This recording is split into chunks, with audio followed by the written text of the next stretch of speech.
The wind came before the snow. It always did in Wyoming.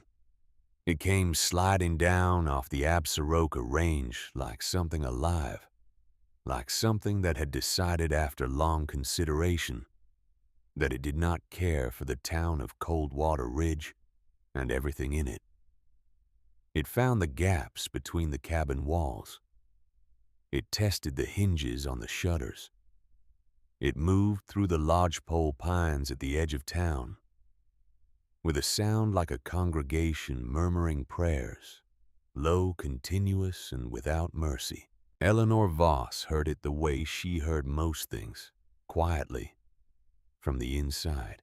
She was standing on the porch of the cabin her husband had built with his own hands, a structure of notched pine and river stone that had stood for 11 years and would not stand much longer if the winter that was coming proved to be the winter Henry had always said was coming. She held a canvas bag in her left hand. It was not a large bag. She had not packed much because she had not needed to. Everything that mattered, everything that would keep her alive, was already waiting for her in the forest. At her side, pressed against her left leg with the quiet certainty of an animal that had long ago decided where it belonged, stood Shepherd. He was a German shepherd of uncommon size and uncommon stillness, his coat the color of a storm cloud, with amber threading through it, his eyes a deep and serious amber that caught the thin December light and held it. He was not looking at Eleanor. He was looking at the men. There were 7 of them on the path that led from the main road to her porch. Warren Caldwell stood at the front.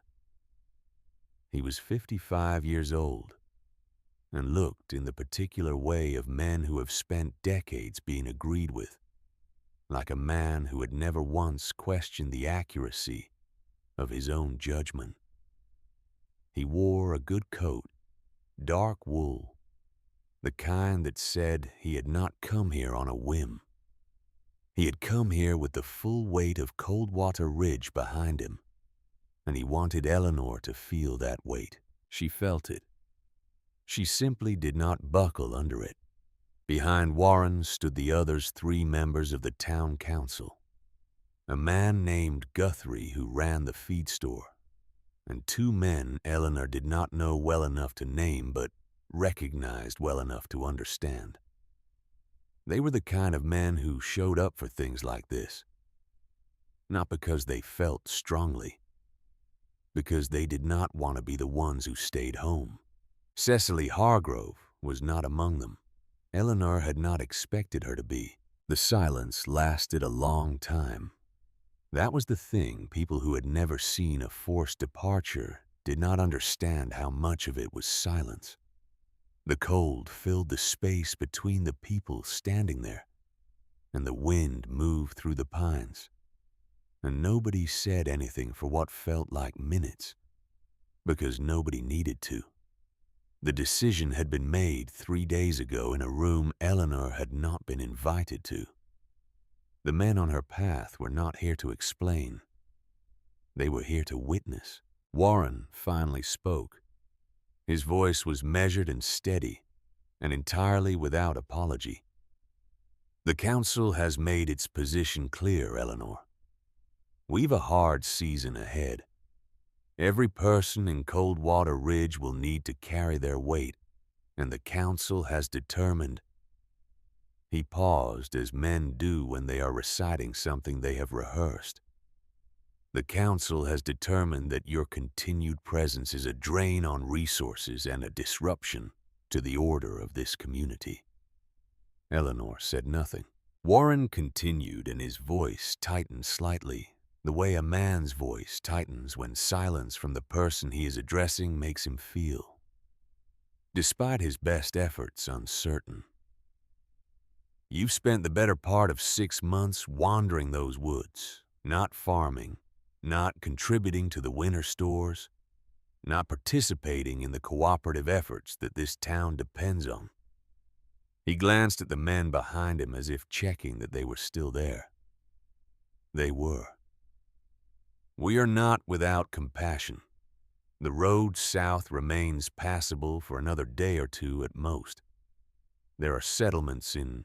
I know where the road goes, Eleanor said.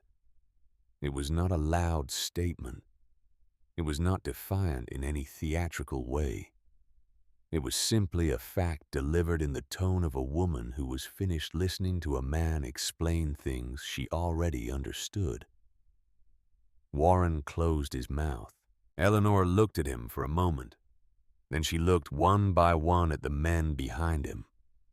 She did this slowly, and without expression, the way a person looks at something they want to remember accurately. Then she looked back at Warren. When the real storm comes, she said, don't come out into the woods looking for me. Several of the men behind Warren exchanged glances. One of them, the younger one she didn't know well, made a face that was halfway between amusement and something that wanted to be pity.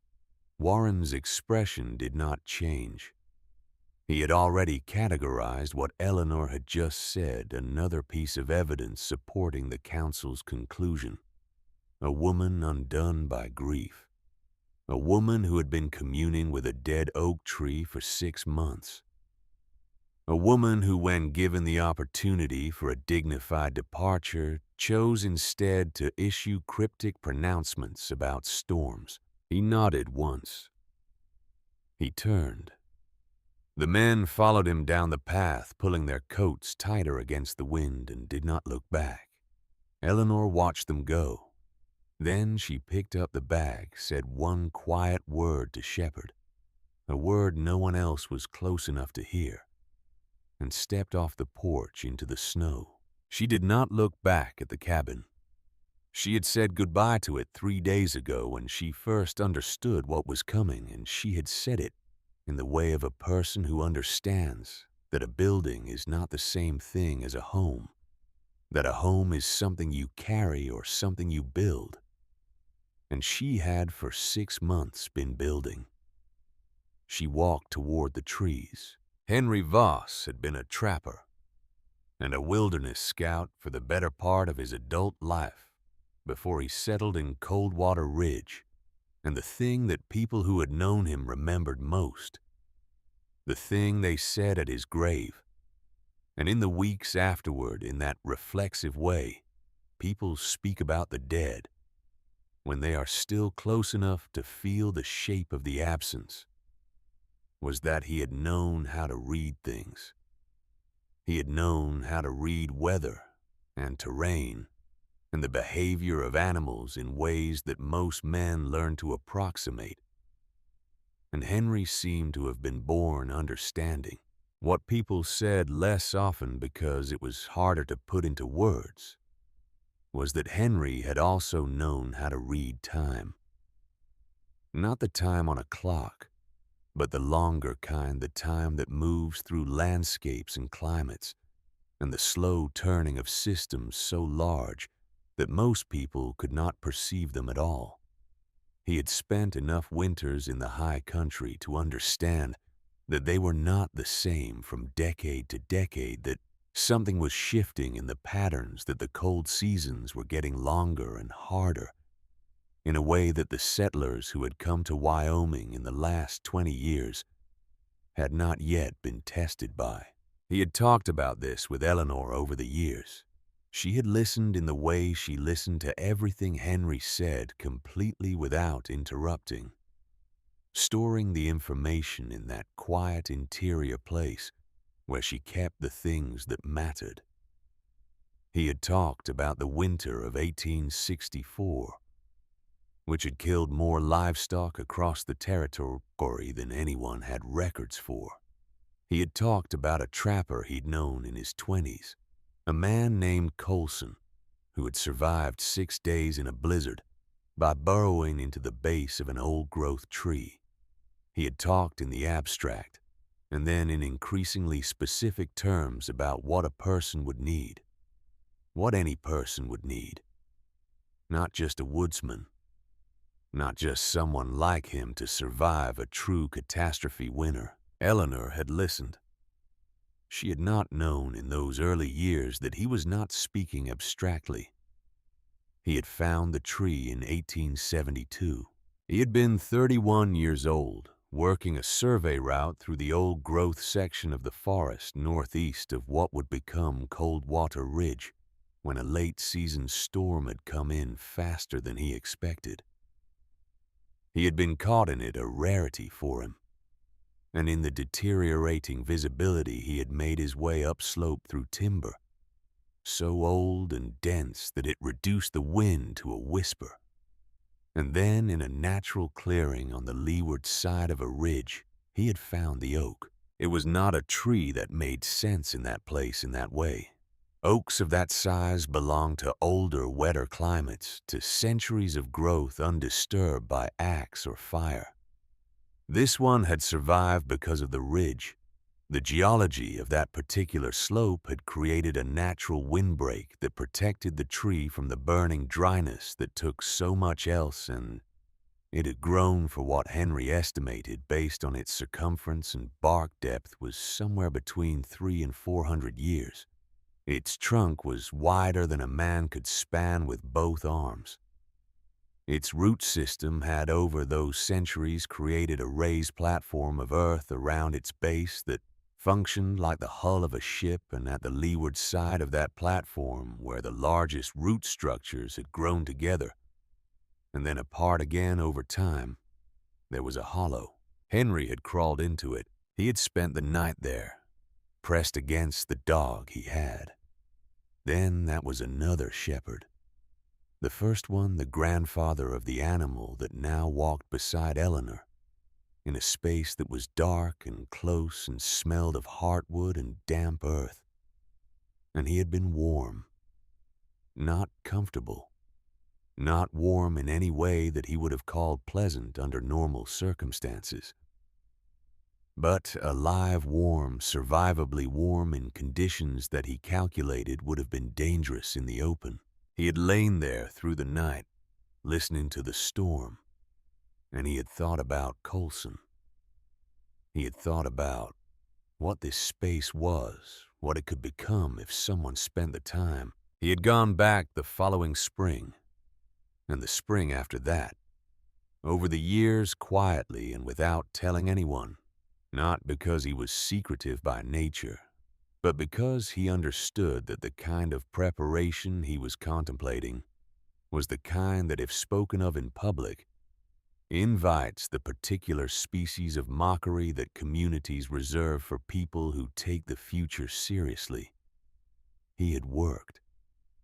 He had widened the hollow where the wood allowed it.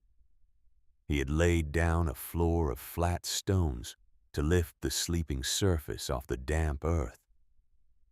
He had studied the way the chimney-like column of the tree's upper cavity drew air, and he had spent 2 summers building a fire ring of fitted stones in the center of the floor with a channel carved into the wood above it, carved slowly, carefully with instruments designed not to damage the living tissue of the tree, that directed smoke upward and out through a gap in the bark near the first major fork, 30 feet up, invisible from the ground. He had built shelves from weathered planks pressed into the wood's natural crevices.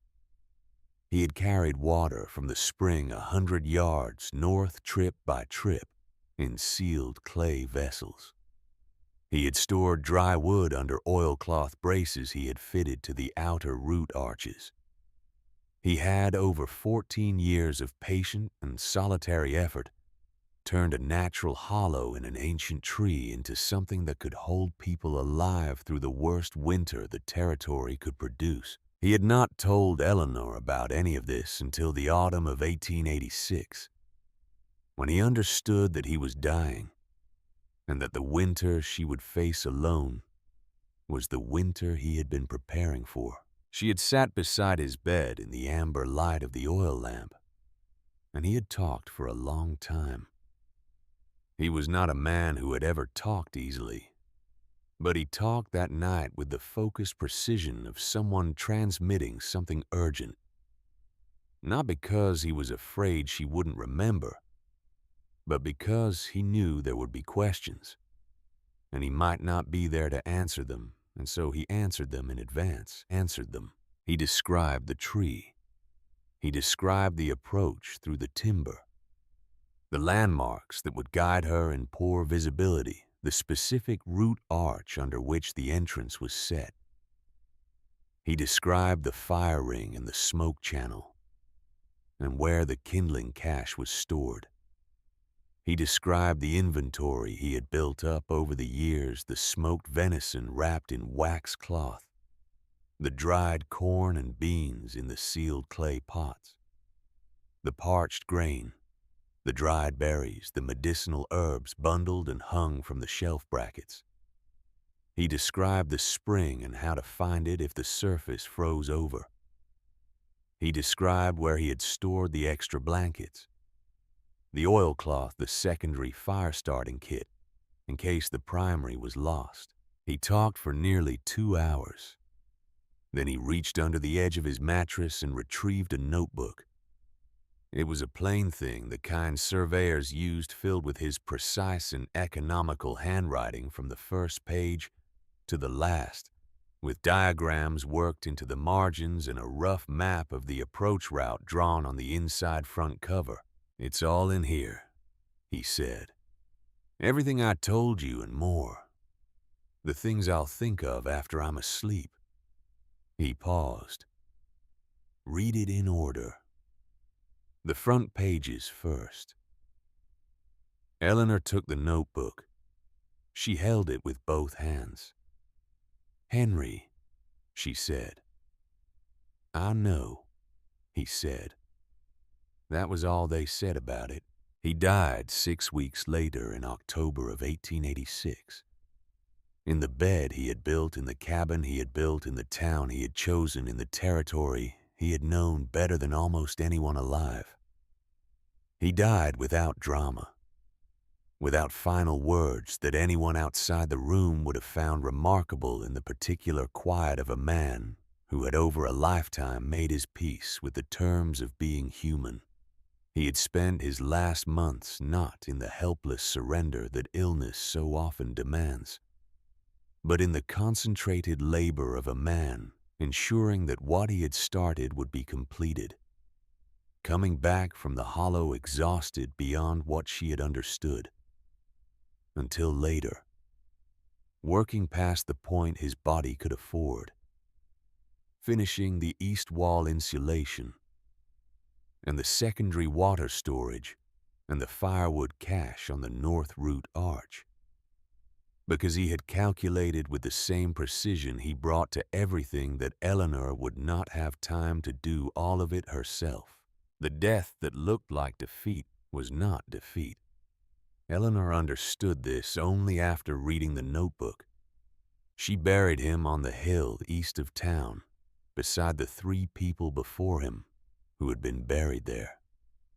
And she stood at the grave for a long time, in the November cold.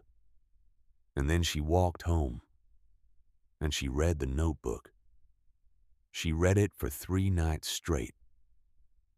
Then she got up before dawn on the 4th morning, packed the tools she would need into a canvas sack, and walked into the woods. What the people of Coldwater Ridge saw over the following 6 months was a widow who had lost her mind to grief. This was not an unreasonable interpretation, given what they could observe.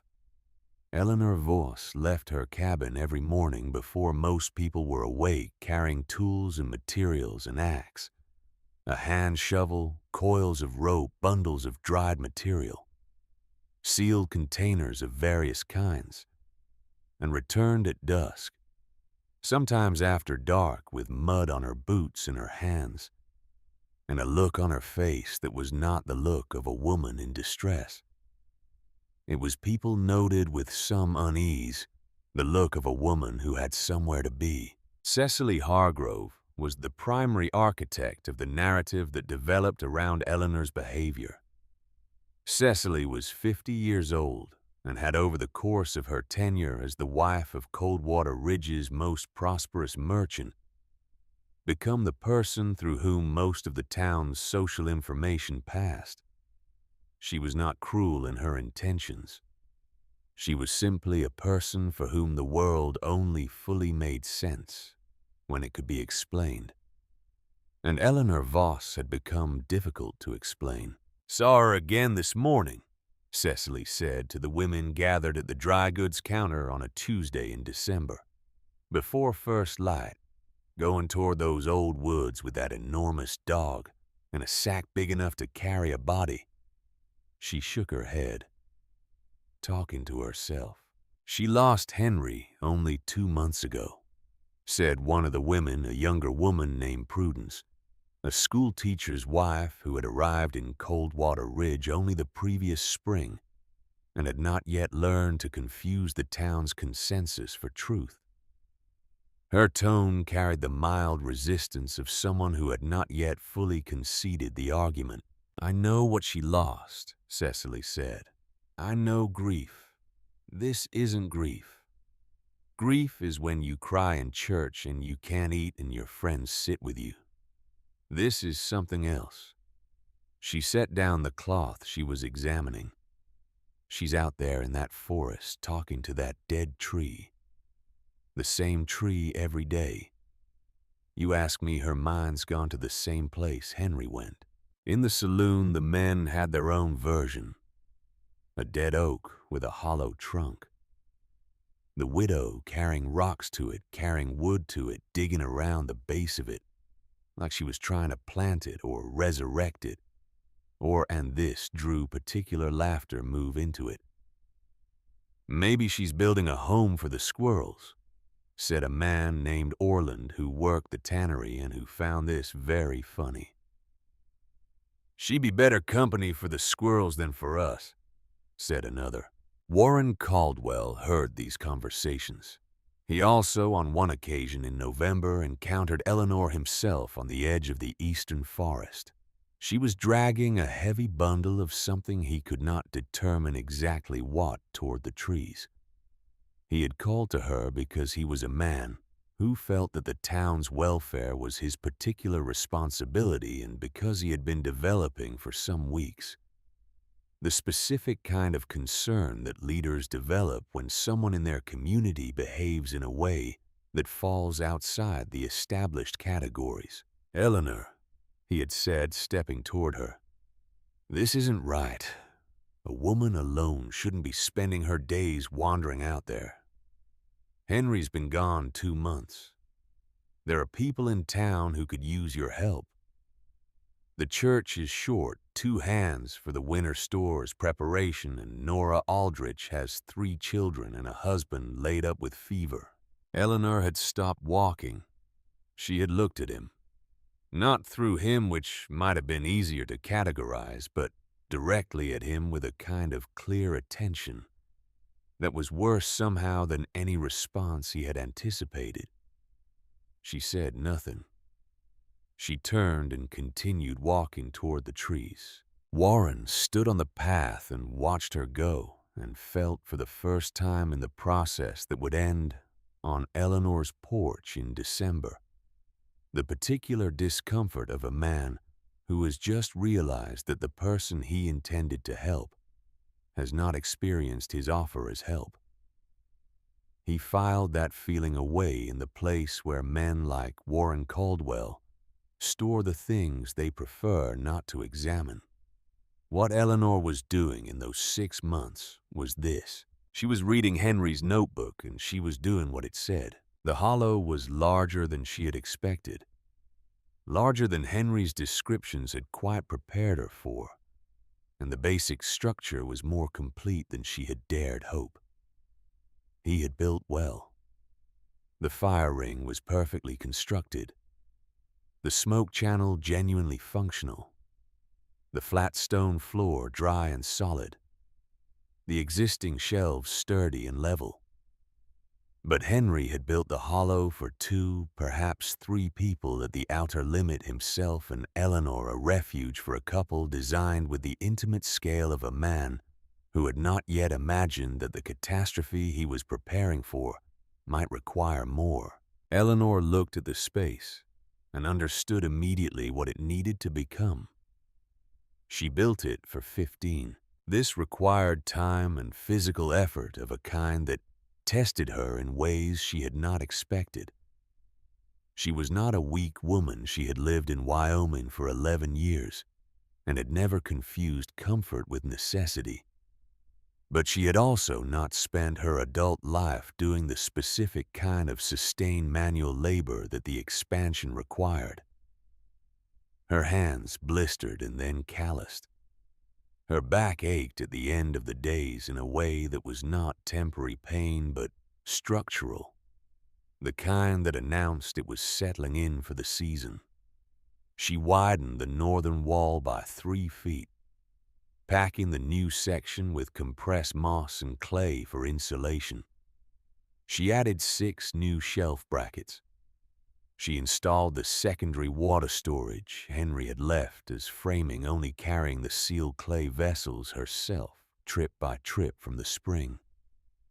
She extended the firewood cache under the south root arch to match the one Henry had built under the north. There was one evening in late January, about 6 weeks into the work, when she sat against the outer root arch of the sentinel oak as the last light went out of the sky, and she came as close as she had come since reading Henry's notebook to simply stopping. She was cold. She was exhausted in a way that went past muscle and into something deeper. The expanded hollow behind her was half finished. The new insulating layer on the northern wall was complete. But the additional shelf brackets were still raw wood, and the secondary water storage she had planned had not yet been installed, and she was very aware in the gathering dark of everything that was not yet done, and of the size of the task she had set herself, and of the fact that there was no one else. She sat there for a long time. Shepard settled against her left side, solid and warm. He pressed his weight into her ribs in a specific way that he had not leaning exactly, but making himself present in a way that communicated something more than company. He put his head on her left knee and looked out at the dark trees without concern.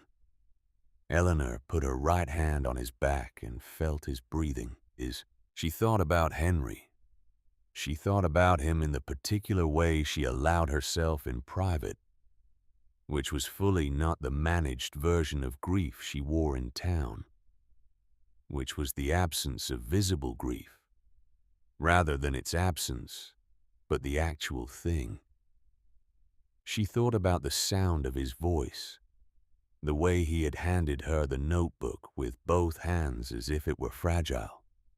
The 14 years he had spent coming back to this tree season after season, turning a hollow in a root structure into something that could hold and warm and keep.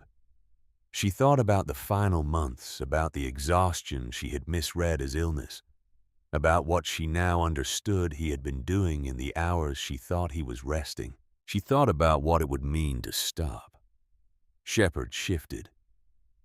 He lifted his head from her knee and turned and looked at her face directly with the disconcerting focus that this particular animal had always brought to the moments when Eleanor's internal state diverged from her external presentation. He held the look for a moment. Then he stood up, turned to face the hollow and looked back at her.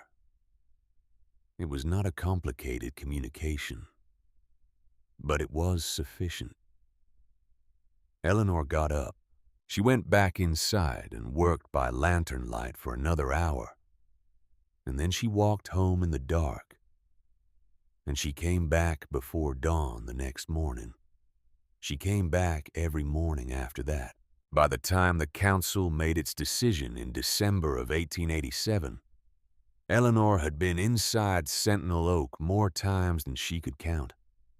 She knew every timber of it, every stone of the floor, every joint of the shelf brackets. She knew how long the wood took to catch from different starting materials.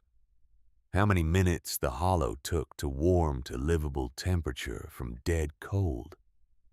How the smoke behaved in different wind conditions. The way it thickened and pulled back. If the wind shifted from the northwest and the adjustment to the draft channel, that corrected for it. She knew that the food stores as of 3 days before the council meeting were sufficient to sustain 14 people for 22 days on reduced rations. She knew that the water between the spring and the secondary storage was adequate. She knew that the firewood cache stacked under the root arch overhangs on both sides of the entrance would last longer than the food. She had not told anyone any of this. She had considered it. She had stood in the town square on a dry afternoon in October, watching the men stacking wood against the sides of their cabins and watching the women laying in their kitchen stores. And she had thought about walking up to Warren Caldwell and saying, "I need to show you something. I need to show you what Henry built, and what I've finished and why it matters and why you need to know about it before the real winter comes." She had not done it, because she had looked at Warren's face and known what he would do with that information, and she had looked at the faces around him and known what they would do with it, and she had looked at the sky and looked at the trees and read in both of them the approach of something that was not going to care about what was socially acceptable or what Warren Caldwell did or did not believe. So she kept working, and she kept quiet. And on a Tuesday morning in December of 1887, she stood on her porch with her canvas bag and her dog and 7 men who had decided she was the problem. The walk through the forest was not easy. The storm was not yet at its full strength that would come, but it was building, and what was building communicated to anyone paying attention the shape of what it intended to become. The wind that had been a whisper in the pines when the men stood on Eleanor's path was a sustained pressure now cold enough to make her eyes water strong enough that she was conscious of her center of gravity in a way she normally was not. She walked with her head down and slightly angled her coat pulled close her bag in her left hand. Shepard moved ahead of her and then back, reading the terrain through the deteriorating visibility, finding the path through the drifts with the confident efficiency of an animal for whom this particular forest had no mysteries. Eleanor navigated by memory and by feel. She had made this walk more times than she could count, in all kinds of light and weather, and the internal map was complete. The double-trunk birch that marked the turn north, the low limestone outcrop that told her she was a third of the way, the sudden deepening of the timber that announced the approach of the old-growth section, where the trees grew so large and close that they became their own weather system. She was cold. The cold was not casual. It was working at her, finding the gaps in her coat and her gloves and the scarf she had wound around the lower half of her face, sending its thin, precise messages into her joints. But she was moving, and movement was the enemy of the cold's primary ambition, and so she moved. She thought about Henry. She thought about the fact that he had made this walk in every season over 14 years, often alone, often carrying things heavier than what she carried now. She thought about the afternoons when he had come home late, when she had asked where he had been, and he had said, with the particular easy vagueness of a man who was not lying so much as postponing, that he had been checking a survey line that he had been tracking, that he had wanted to look at the old growth before the light went. She had not pressed him. She had known that Henry had parts of himself that were his to keep, and she had trusted that what he kept from her was not absence but storage things held in reserve for the right time. The right time had been October of 1886. She had been angry briefly in the weeks after he died, angry in the specific way of a person who has just discovered they have been protected from information. She had sat with the notebook on her third reading and thought, "You could have told me. You could have told me years ago. We could have built this together." And then she had understood why he hadn't. Because if she had known, if she had been part of it from the beginning, the town would have known too.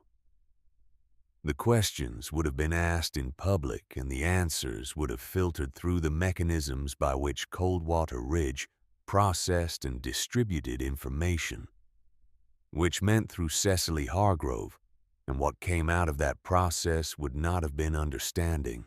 It would have been the exact conversation Warren Caldwell had been having for the past 6 months. The one about the widow and the tree, and the question of whether grief had made her dangerous. Henry had kept the secret so that the preparation could be completed. Eleanor had understood this on the third reading, and the anger had resolved into something else. Not peace, exactly.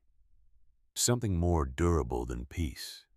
The kind of clear-eyed comprehension that comes from fully understanding another person's choices and finding them on reflection correct. She was still thinking about this when she heard the sound. It was not the sound of the wind which she had learned to separate into its component parts. The high note of it in the upper branches, the lower register of it against the ground. Cover the variable middle tones that changed with the density of the timber. This was a different sound. It came from somewhere to her left and above, and it was the sound of mass in motion. She had 1 second to understand what it was. Then the small cornice of snow no more than 6 feet wide accumulated on the leeward side of the limestone ridge above the tree line to her left let go. It was not a large slide. In the full taxonomy of avalanche events, it would have been classified as minor. The kind of thing that happens on slopes all across the high country every winter, and is noted by no one because it injures no one because no one is there. But Eleanor was there, and she was in the path of it. And the force of 6 feet of compacted snow traveling 30 yards down a 30-degree slope at speed is not a thing that responds to the scale you assign it. It hit her from the left side and the back simultaneously. She went down hard, the bag flying from her hand, her right knee driving into the frozen ground under the snow. And then the weight of it was on top of her, and she was in the dark. The cold was immediate and total. The weight was not crushing. She could breathe in shallow sips, but she could not move her left arm, which was pinned under the main body of the slide, and her right arm, which was free, was not enough by itself to shift the mass above her. She was pressed face down into the snow, her head turned sideways, and she could see a narrow slant of gray light above her right shoulder that told her she was not completely buried. She did not panic. She took stock. Left arm pinned, not broken, she could feel it, which meant the circulation was intact. Right arm free. Legs unclear, she could feel her right foot but not her left, which was the one that had gone under the worst of the slide. Head uninjured. Breathing shallow but functional. She heard Shepard. He was above her and to the right, and the sound he made, she had heard it only twice in their years together. A rapid, focused, escalating excavation of sound and effort that was nothing like his normal voice told her everything she needed to know about the assessment he had made of the situation. He was digging. He was digging with the concentrated ferocity of an animal that has reduced the world to a single task. She could feel the vibration of it through the snow. She did not call out to him. He knew where she was. Calling would cost her air. She waited. 4 minutes. She counted them in the way her father had taught her to count time in stressful situations, by the slow doubling of numbers in her head. 1, 2, 4, 8, 16. A method that had the advantage of requiring just enough cognitive engagement to prevent the kind of spiral that makes 4 minutes feel like 40. The weight on her left side shifted. Then Shepard's muzzle was at her right ear, his breath warm and purposeful, and then his teeth were gentle and definite on the collar of her coat, and she understood what he was doing and helped as much as she could, driving with her right arm and her right knee and whatever portion of her left leg she could bring to bear, and together they moved her free of the slide's main mass, and she was on the surface again, and the gray light of the forest was around her. She lay still for 30 seconds, just breathing, taking inventory. Her left arm was bruised to the shoulder but intact. Her left foot ached with the specific depth of cold that told her it had been packed in snow long enough to need warming. Her right knee was going to be remarkable in its color by tomorrow. Everything else was present. Shepard stood over her, looking down, his expression containing the particular quality that dogs wear when they have just done something necessary and are waiting to see whether it has been sufficient. Eleanor reached up and put her hand on his jaw. "Good boy," she said. Her voice was steady. It was the voice of a woman who has survived something and is already past it, already moving on to the next thing, because the next thing was still ahead of her and still needed doing. She found her bag. She got up. She walked the last quarter mile to the Sentinel Oak. The hollow was exactly as she had left it. She stood inside it for a moment after ducking through the entrance just inside the threshold, while her eyes adjusted from the gray chaos of the storm outside to the dark, still interior. The wind reduced to a sound like the memory of wind present audible, but on the other side of something solid. Something old and patient and indifferent to its ambitions. She found the fire kit by feel. She had placed it in the same spot every time she left, for exactly this reason: for the arrival, wet and cold and possibly hurt, for the need to make fire without the luxury of searching. The flint was there, the steel, the cedar tinder she kept in a sealed tin. Her hands were cold enough that the first 3 strikes produced nothing useful, but the 4th caught, and she fed it with the deliberate care of someone for whom fire was not comfort, but infrastructure.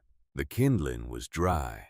The first small log she added, split pine seasoned since the previous spring, caught within a minute of the kindling taking.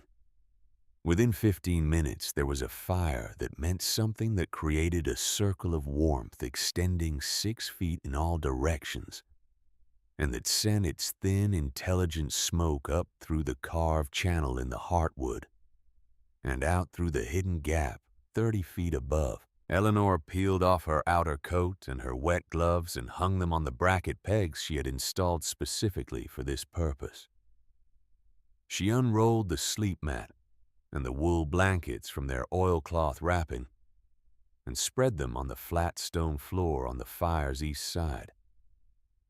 She retrieved the first clay pot, the one marked with 2 horizontal scratches, which meant dried venison, and set a small amount to warm in the tin camp pan she kept on the fire ring's low shelf. She moved through each task with the economy of someone who has rehearsed this particular sequence enough times to have removed all excess from it. No motion wasted, no step repeated. Everything placed where it needed to be in the order it needed to be placed. This was the thing the people of Coldwater Ridge had never understood about Eleanor Voss. and would not understand until it was demonstrated to them in the most unambiguous possible terms. They had looked at her quiet and seen vacancy. They had looked at her solitude and seen damage. They had looked at her refusal to explain herself and seen a mind that had lost its connection to the normal world. What they had not seen, what they were constitutionally by virtue of the particular blindnesses that comfortable communities develop about people who do not behave the way comfortable communities expect. What they had not been able to see was competence. Sustained, deliberate, methodically acquired competence applied in service of a clear and rational purpose that simply operated on a timescale longer than the one they used to measure worth. Eleanor sat down beside the fire. Shepard settled against her left side. The storm moved through the forest outside with increasing confidence, and the hollow was warm. She reached into her bag and retrieved the notebook. She did not open it.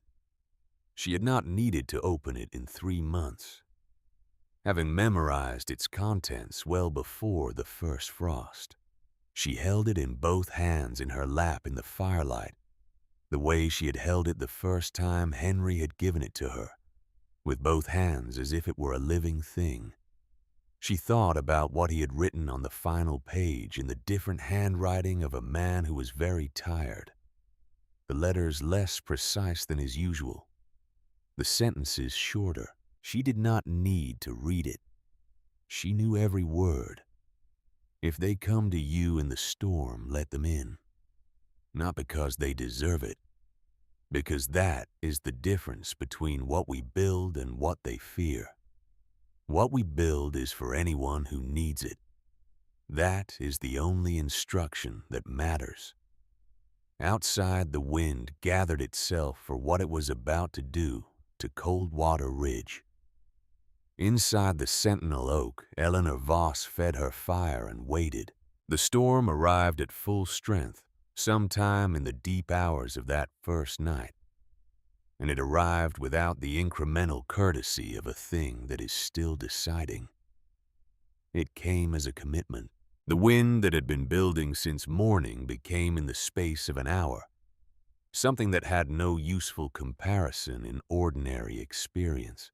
It was not wind in the way that December in Wyoming normally produced wind, the sharp directional cold that found your face and moved on. This was pressure, sustained omnidirectional structural pressure that pushed against every vertical surface in Coldwater Ridge simultaneously, as if the atmosphere itself had decided to test the integrity of everything human hands had constructed in this valley, and had allocated the night for the purpose. The snow came with it. Not falling, the word falling implied gravity, implied a direction, implied some cooperation between the sky and the ground below. This snow moved sideways upward in spiraling columns that reversed themselves without warning. It found the gaps between the logs of every cabin wall. It packed itself into the spaces around every doorframe and window shutter. It accumulated not in drifts which were manageable, which were the ordinary math of snow and wind that experienced Wyoming settlers had long since learned to account for, but in walls. Solid, consolidated walls of white that rose against the leeward sides of buildings with the purposeful geometry of something being constructed rather than deposited. Inside the hollow of the Sentinel Oak, Eleanor felt none of this. She heard it. The storm's voice was present even here, filtered through 3 feet of ancient heartwood into something low and continuous like the sound of a river heard from the far bank. It was audible. It was not threatening. The tree that had stood in this particular fold of land for somewhere between 300 and 400 years had in the course of that tenure survived things that made this storm a data point rather than an aberration. And the hollow at its heart communicated this through the simple quality of its stillness. The fire had been burning for 6 hours. The hollow had reached a temperature that, while not warm in any domestic sense, was warm in the sense that mattered, warm enough to sustain life. Warm enough to keep the cold from doing its primary work. Warm enough that the blankets on the stone floor constituted genuine shelter rather than gesture. Eleanor slept in intervals, the way she had learned to sleep in uncertain conditions, not fully present, occupying that middle ground where the body recovers what it needs, while the mind maintains a fraction of its watchfulness. She had banked the fire before her first sleep interval in the manner Henry's notebook prescribed. 2 heavy logs crossed at the center, packed earth pushed against their bases on the windward side, and it had held through the night and into the gray non-dawn of the storm's second day. Shepard slept with his back against her legs, generating a warmth of his own that was not negligible. Eleanor was aware of this even in sleep, aware of the weight and the heat of him, the slow rise and fall of his ribs. He was the most reliable thing in her world, and she knew it. And it was the kind of knowledge that does not require regular articulation. To remain present, she lay in the dark and listened to the storm and thought about Coldwater Ridge. She thought about the knotted pine structure of the town's main storage building, the one that held the collective winter provisions, the smoked meats and dried vegetables and sacked grain that the community had spent October preparing. She had spent enough years in Wyoming to know what that building could bear and what it could not, and what she was hearing through 3 feet of heartwood told her that the night's conditions would be testing the edge of the building's tolerance and possibly exceeding it. She thought about the Aldrich family, Nora and Edmund, and their 3 children, the youngest of whom had turned 2 in October.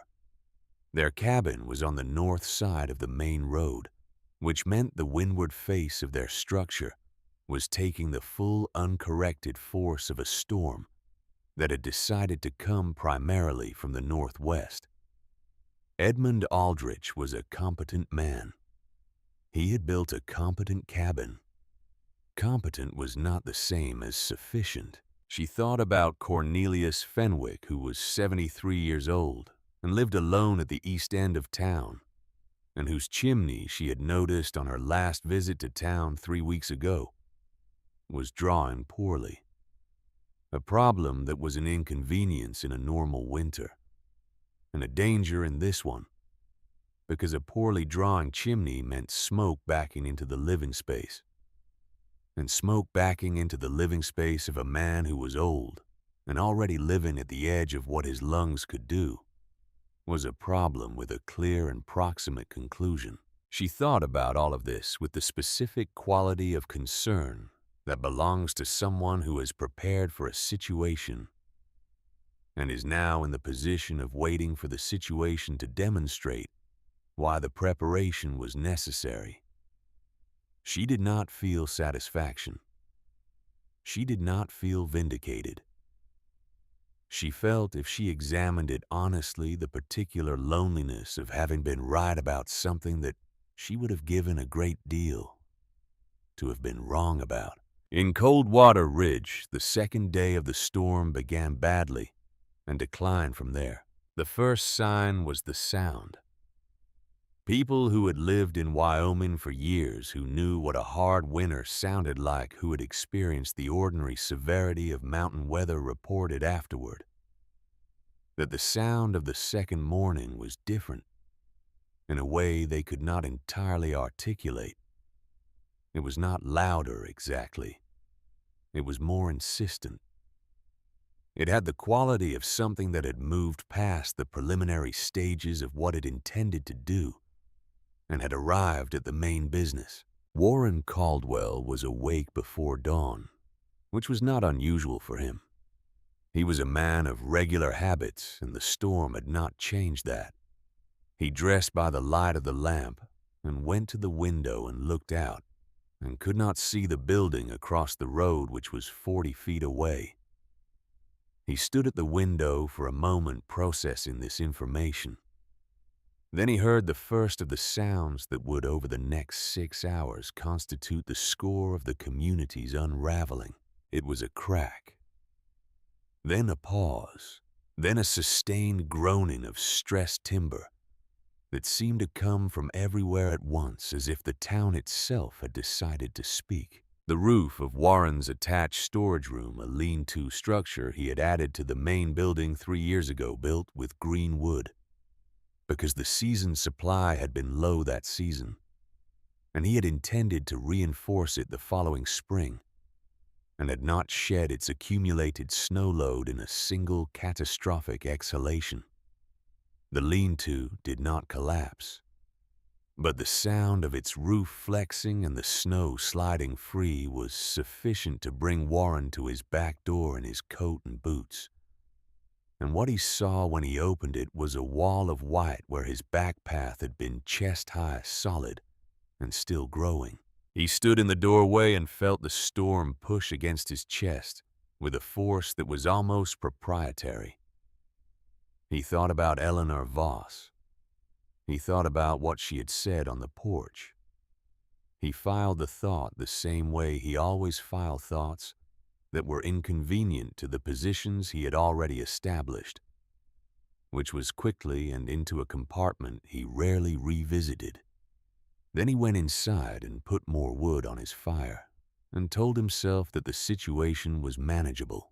Across town, the situation was not manageable. The main storage building, the one that held the collective winter provisions, had been showing stress in its roof beams since the previous afternoon, visible to anyone who had looked up and known what they were seeing. By mid-morning of the second day, it failed. Not a partial failure, not a damaged section. A full collapse of the central roof structure. The heavy pine beams driving downward into the stored goods below, crushing the sealed containers and the dry stack provisions, and the smoked meats in their waxcloth wrappings, mixing everything together under 600 pounds of wet snow and broken timber. Samuel Briggs heard it from his forge, which was 30 yards away, and he knew what it was before he went outside to confirm it. He stood in the driving snow looking at the caved roof of the storage building, and he did not say anything for a long moment. Then he turned and walked back inside and sat down on his work stool with his big hands between his knees, and thought with the methodical clarity that was his particular nature about what this meant. It meant that Coldwater Ridge's collective food supply was gone. Not depleted, not compromised. Gone. He sat with that for a while. Then he thought about Eleanor Voss. The Aldrich cabin did not collapse, but by mid-afternoon of the second day, it had become clear that it was not going to be a reliable structure for much longer. Edmund Aldrich had done everything a man could reasonably do. He had shored up the south wall with the spare timber from the woodpile. He had redistributed the interior weight. He had kept the roof clear until the wind made it too dangerous to continue. But the north wall had developed a lean that was outside the range of what he was willing to call acceptable, and the two youngest children were crying in the sustained, exhausted way of children who have been frightened long enough that they have lost the energy for the acute expression of it. Nora Aldrich was not a woman who expressed fear outwardly. She expressed it inwardly, and then she converted it into action. She was the one who suggested, when the north wall lean became visible in the afternoon, that they needed to think about where else they could go. Edmund did not immediately agree. Edmund suggested they wait another few hours and see how the wall developed. Nora pointed out in the calm and final tone she reserved for these moments that the time to move was before the necessity was absolute, not after. They argued about this for 20 minutes. Then a sound came from the north wall. not a crack, not a groan, but a kind of deep dents, settling the sound of mass redistributing, and the argument was over. They wrapped the children in everything they had that could be wrapped around children. They put on every layer they owned. They opened the door and discovered that the front drift had reached the top hinge, and they would have to go through the window instead. And they went through the window instead. Edmund first, then Nora, handing the children through, then Nora. They made it to the blacksmith's forge, which was the only structure in town with a fully stone roof, in 6 minutes, that Edmund Aldrich would later describe as the longest 6 minutes of his adult life.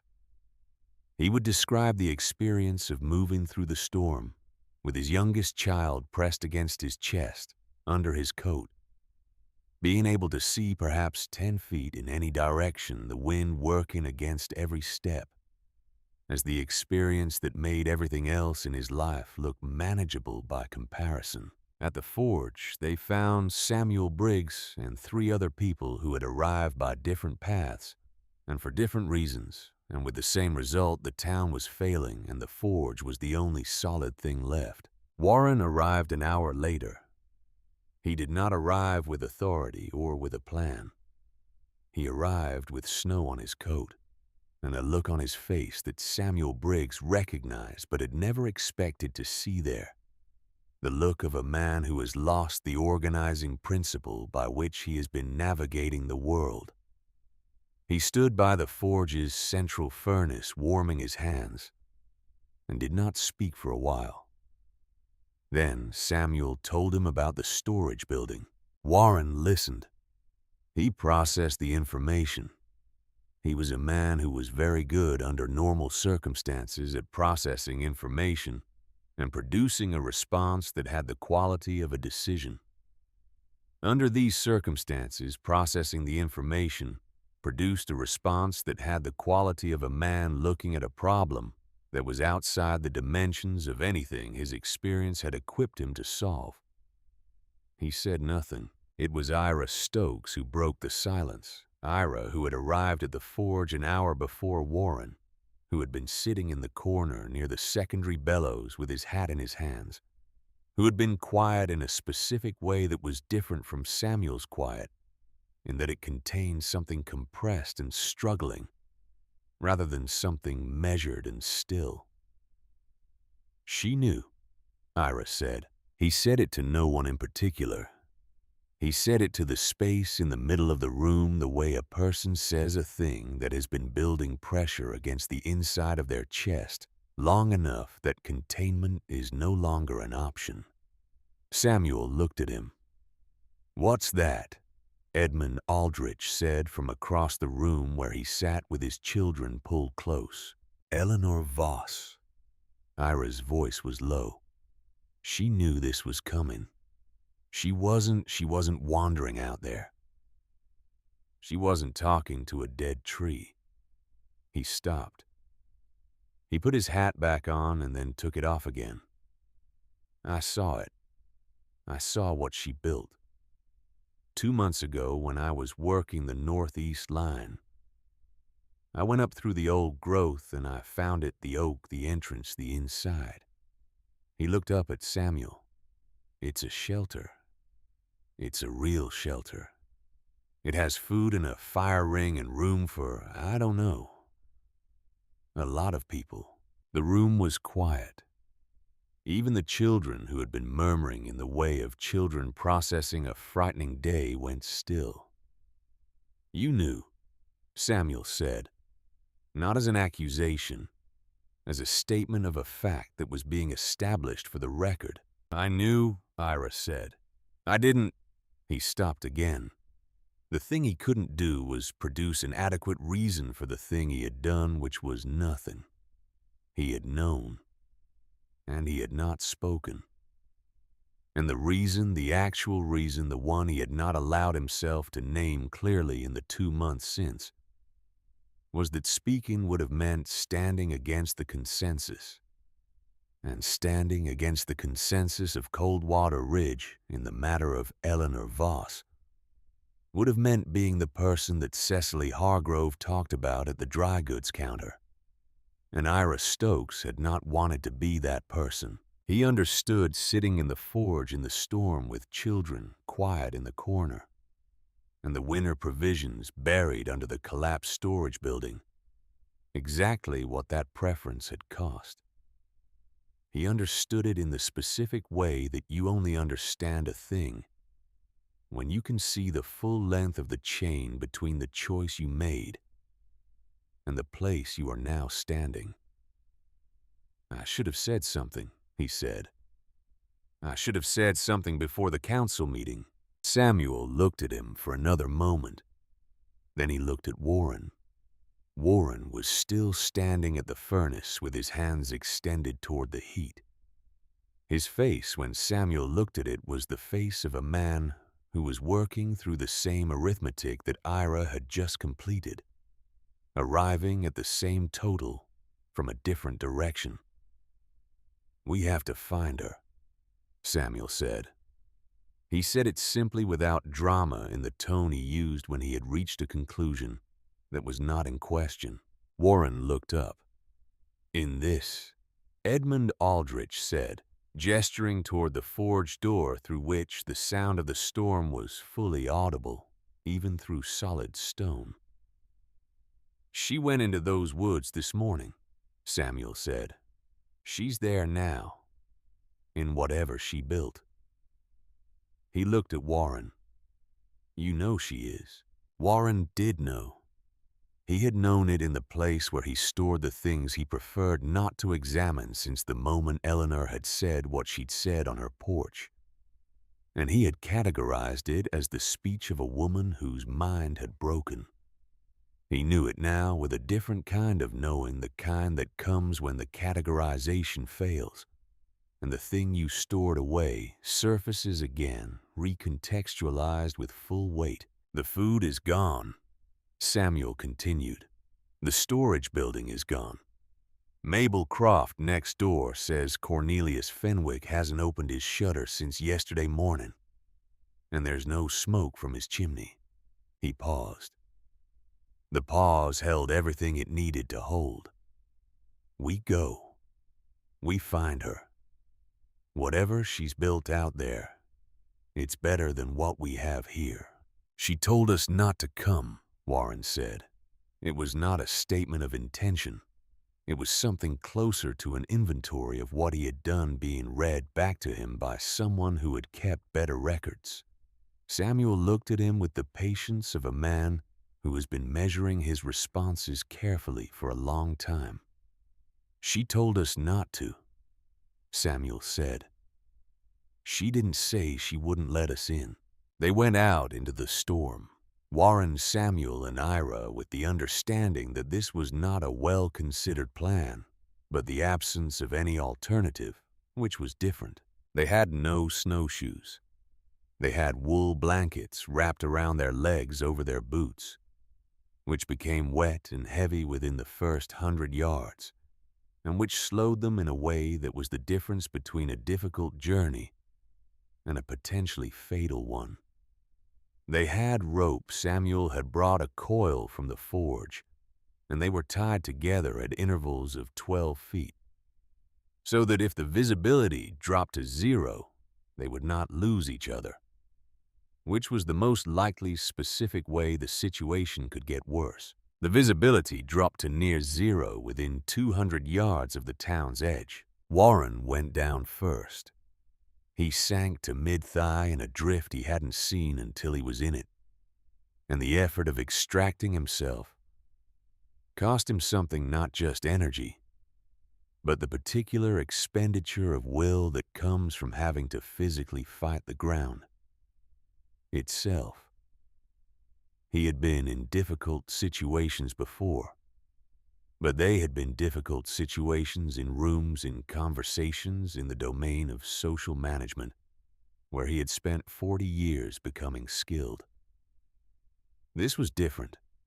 This was a domain in which all his skills were non-transferable and his body's limitations were precise and specific and not subject to negotiation.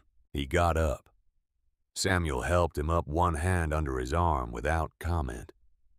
They pushed forward. Ira navigated. He was 22 and had spent more time in this specific forest than anyone in the group, and he moved with a certainty about direction that was not a guarantee, but was better than anything else available. He called adjustments back to Samuel, who relayed them to Warren, and they moved in this chain through the white chaos. Not quickly, not confidently, but continuously, which was the thing that mattered. Warren fell twice more. The second time, he stayed down longer. He lay on his back in the drift and looked up at the sky, which was invisible, which was a flat, white surface that went as far up as he could perceive, with no discernible feature. And he felt something that he was not accustomed to feeling in any of its gradations, which was helplessness. It was not a thing he had believed he would ever feel in this total and physical a form. Helplessness in his experience had always been a temporary state, a problem with a solution on the other side of the right combination of authority and resources. Lying in a drift in a storm that could not see him and did not care about him, with the town's food supply under 10 feet of snow. And a man who lived alone with a bad chimney, who might already be past helping helplessness, felt like its actual definition for the first time. Samuel crouched beside him in the snow. "I can't," Warren said. His voice was quieter than he had intended. The storm took the word. "She did it," Samuel said. "This morning, with the dog." Warren looked at him. "She walked this same ground this morning," Samuel said in the start of this with a canvas bag. "One woman." He extended his hand. "We go on or we stay here. Those are the options." Warren took his hand. He got up. They had been walking for what felt like an hour, though Ira would later estimate it closer to 40 minutes when the sound changed. The forest thickened around them. The timber was older here. The trunks wider, the canopy's remnant structure creating a modest but genuine deflection of the worst of the wind, and it became possible for the first time to hear something other than the storm. It was Ira who stopped first. He turned his head. The rope between him and Samuel went taut. "Do you hear that?" he said. Samuel listened. It was a sound from the forest ahead and to the left. It came twice the second time closer, and it was not the sound of the storm, and it was not the sound of a tree under stress, and it was not any sound that the wilderness in this condition would have produced on its own.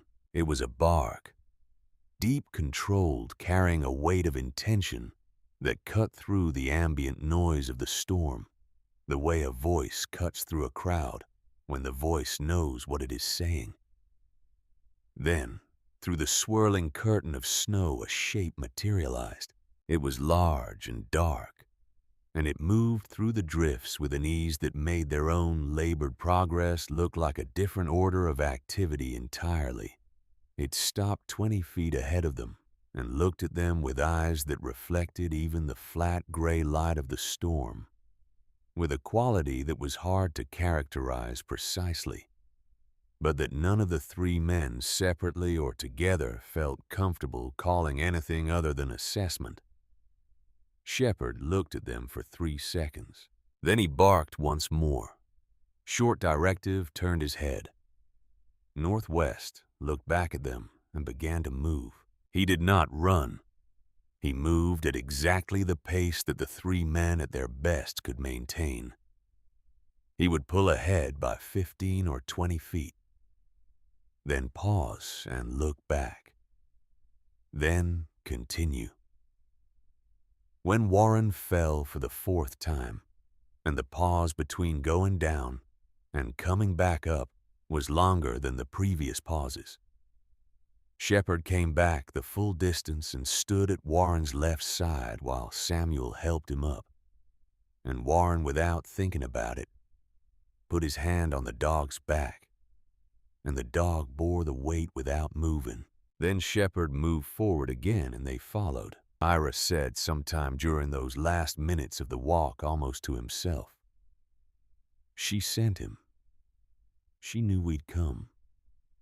He said it the way a man says something he has only just understood the words, arriving at the same moment as the understanding behind them. Samuel glanced at him. Warren, a few feet behind, heard it and said nothing, but something shifted in his face, some last resistance to a conclusion. He had been approaching for hours, finally releasing. Eleanor had heard sounds from the direction of the town the previous evening. Patterns in the wind's behavior that a person who had spent months learning to read this forest would recognize as different from the storm's ordinary conversation. She had not known with certainty, but she had known with enough certainty to do what which was to put her hand on Shepard's neck and say his name in a particular way and point in the direction of the town and tell him with the full weight of their years together what she needed. He had gone without hesitation. She had known when she sent him that she was making a decision that had nothing to do with what the people of Coldwater Ridge had done or failed to do. She was making the decision that Henry had asked her to make on the final page of the notebook, not because they had earned it, because what they had built was for anyone who needed it. She had made the decision before they came. She had made it alone in the hollow, listening to the storm with the fire burning and Shepard already gone into the dark. That was the decision. Everything after was simply its execution. The sentinel oak emerged from the storm, the way certain things emerge from uncertain conditions.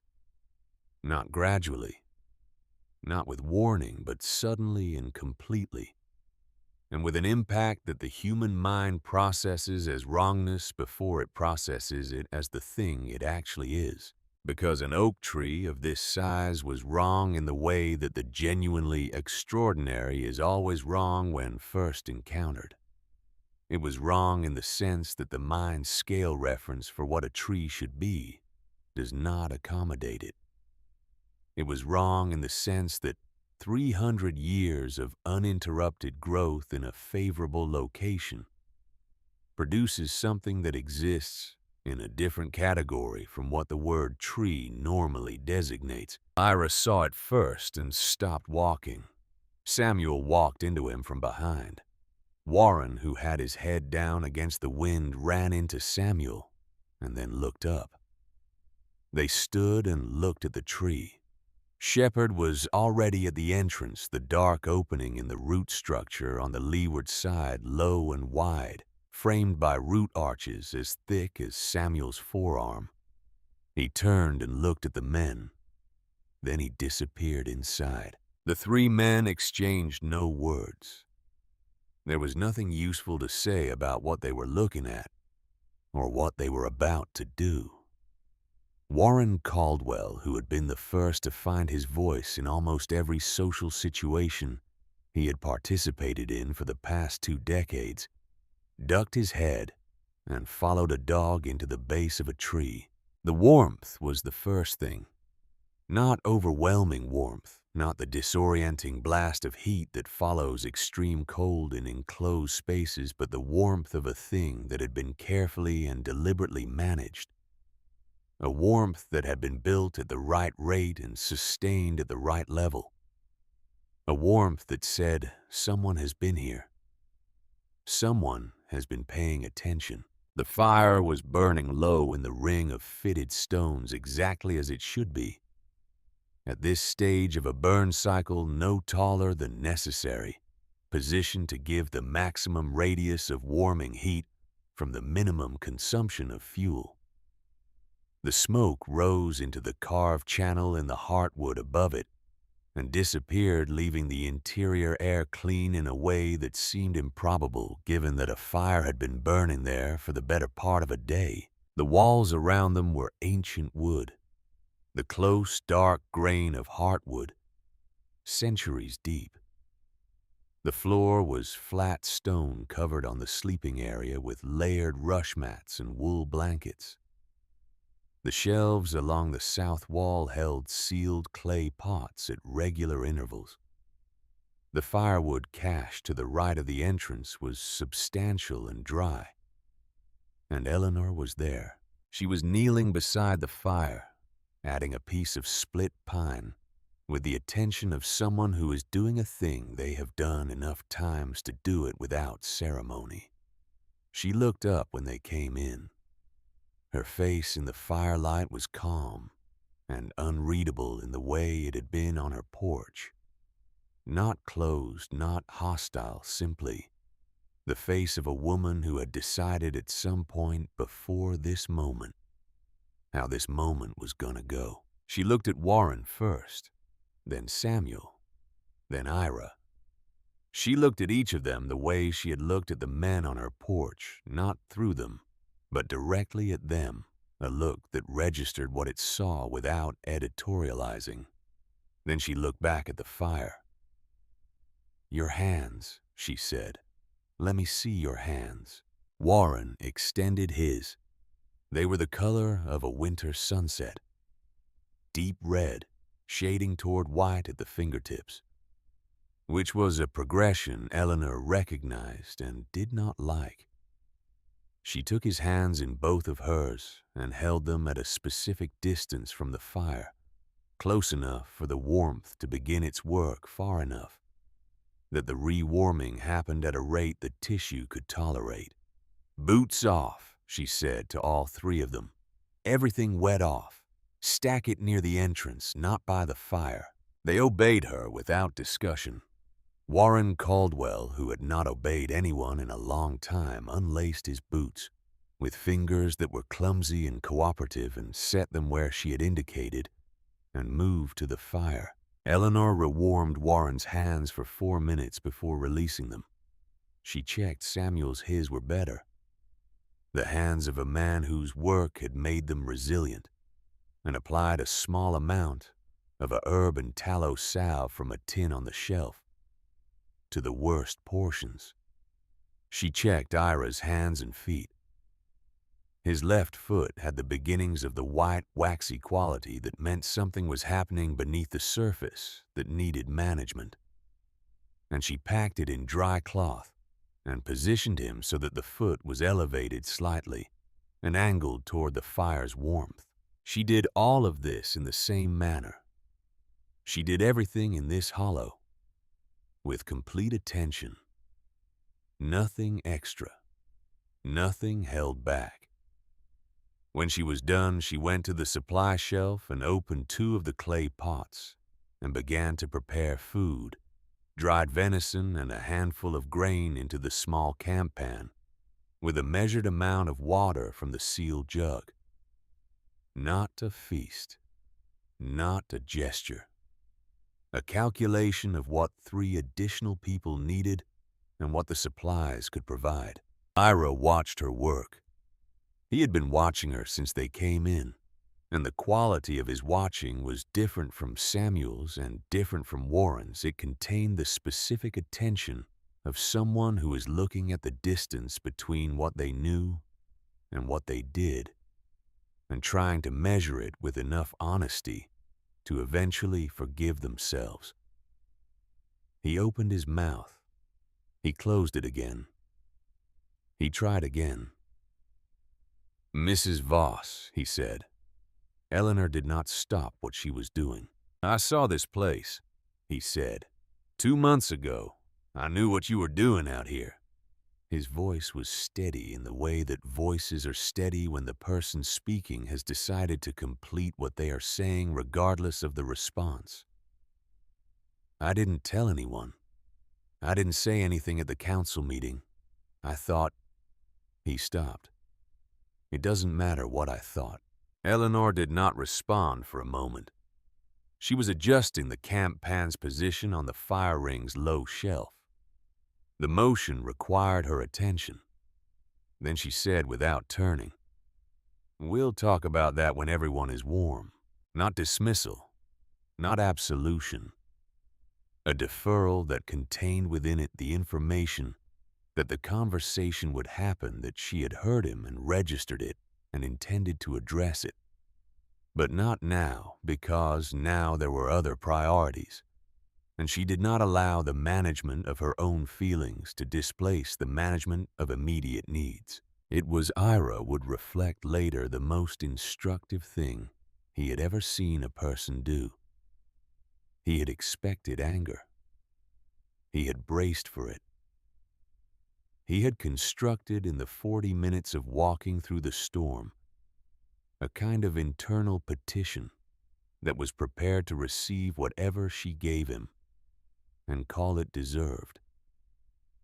And what she had given him instead was a postponement, not for his comfort, but because there was food to prepare and frostbite to manage and a fire to tend, and those things came first. Warren sat against the south wall, his back against the wood, his hands in his lap. The fire's light moved across his face in patterns that changed and changed and changed. He was looking at the clay pots on the shelf.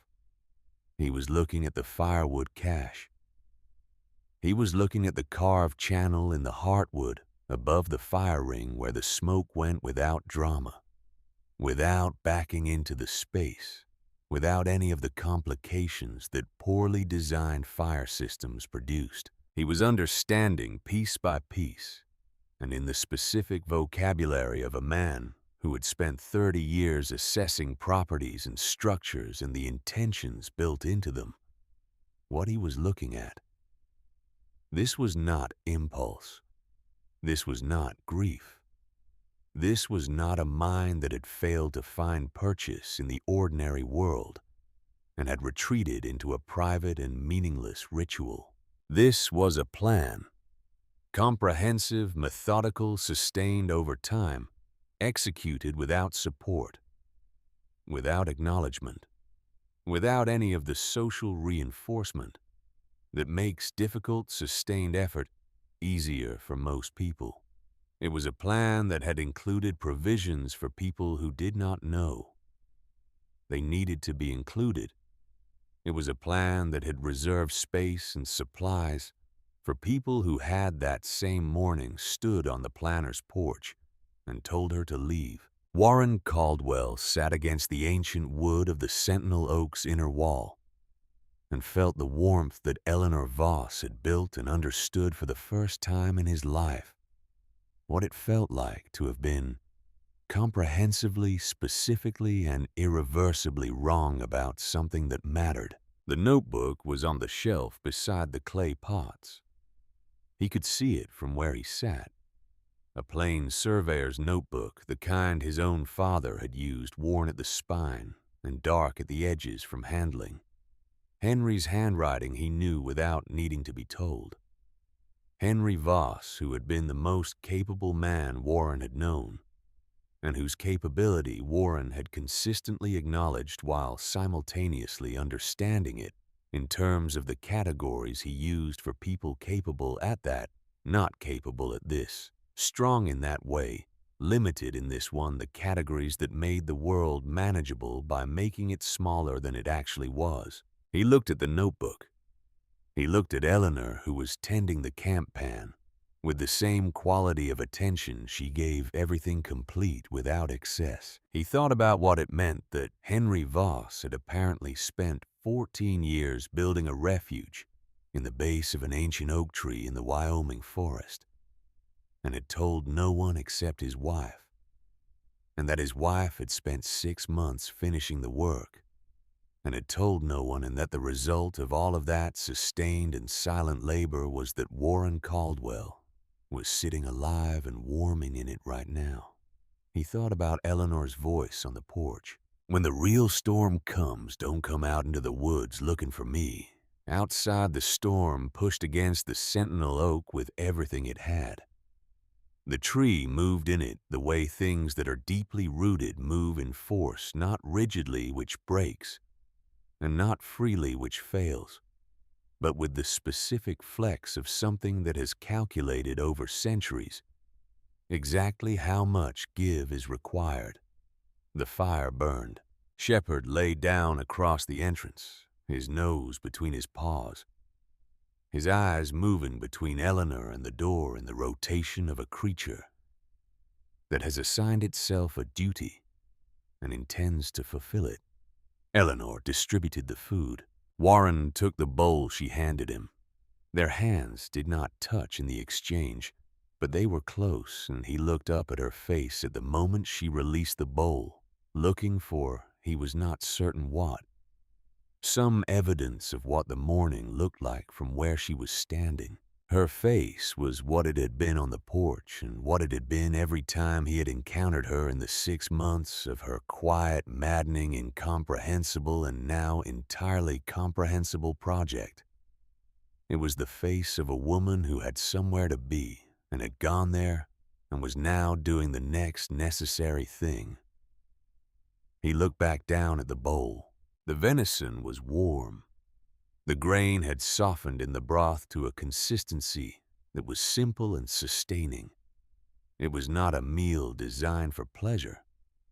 It was a meal designed for continuation, for the basic restoration of the body's ability to do what it needed to do next. Warren ate it.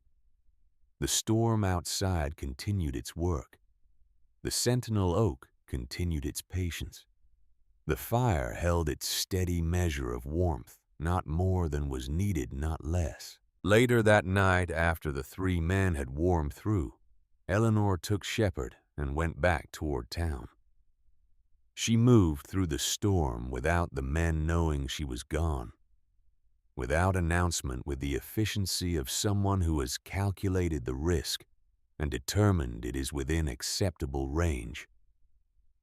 She brought back Cornelius Fenwick, who was sitting in his chair in the smoky dark of his sealed cabin, with the still inward look of a man whose body has begun to negotiate with unconsciousness.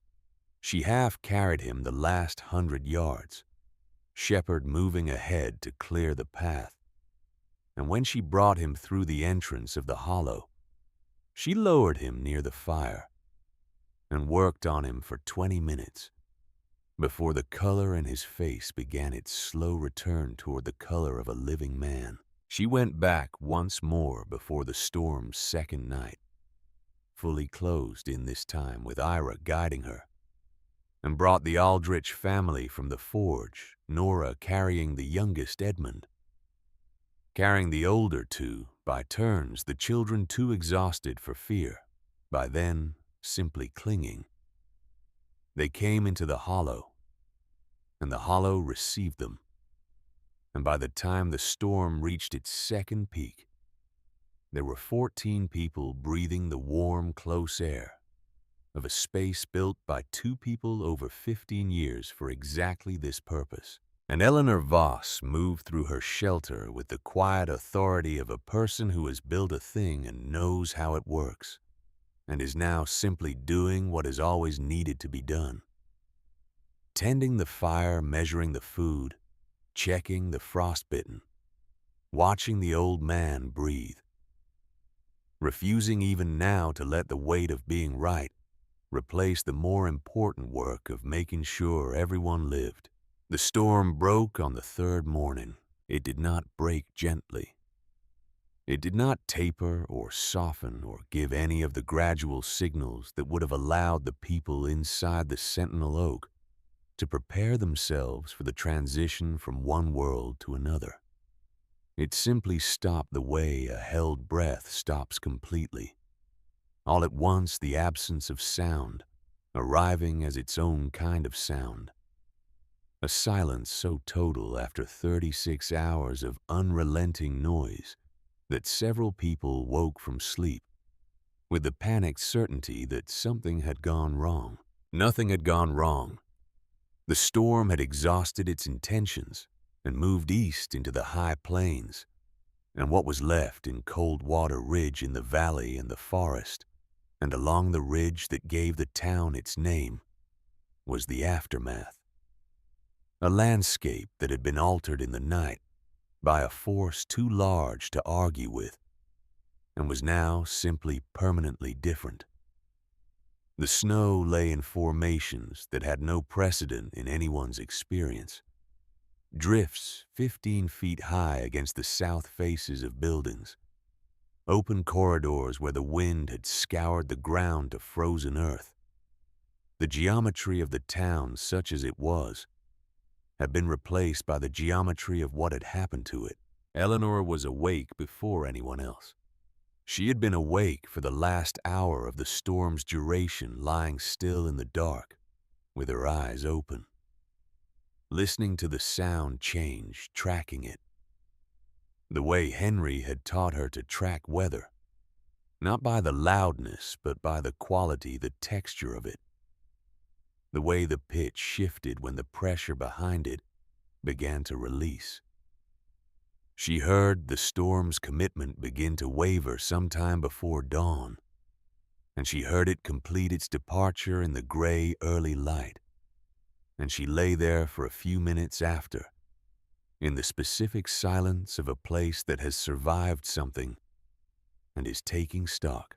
14 people were asleep around her, in the hollow of the sentinel oak. The fire had burned through the night in the managed, careful way she had designed it to burn steady, not lavish, the banked configuration holding its heat through the sleeping hours, and requiring only 2 additions between Eleanor's sleep intervals to maintain the temperature.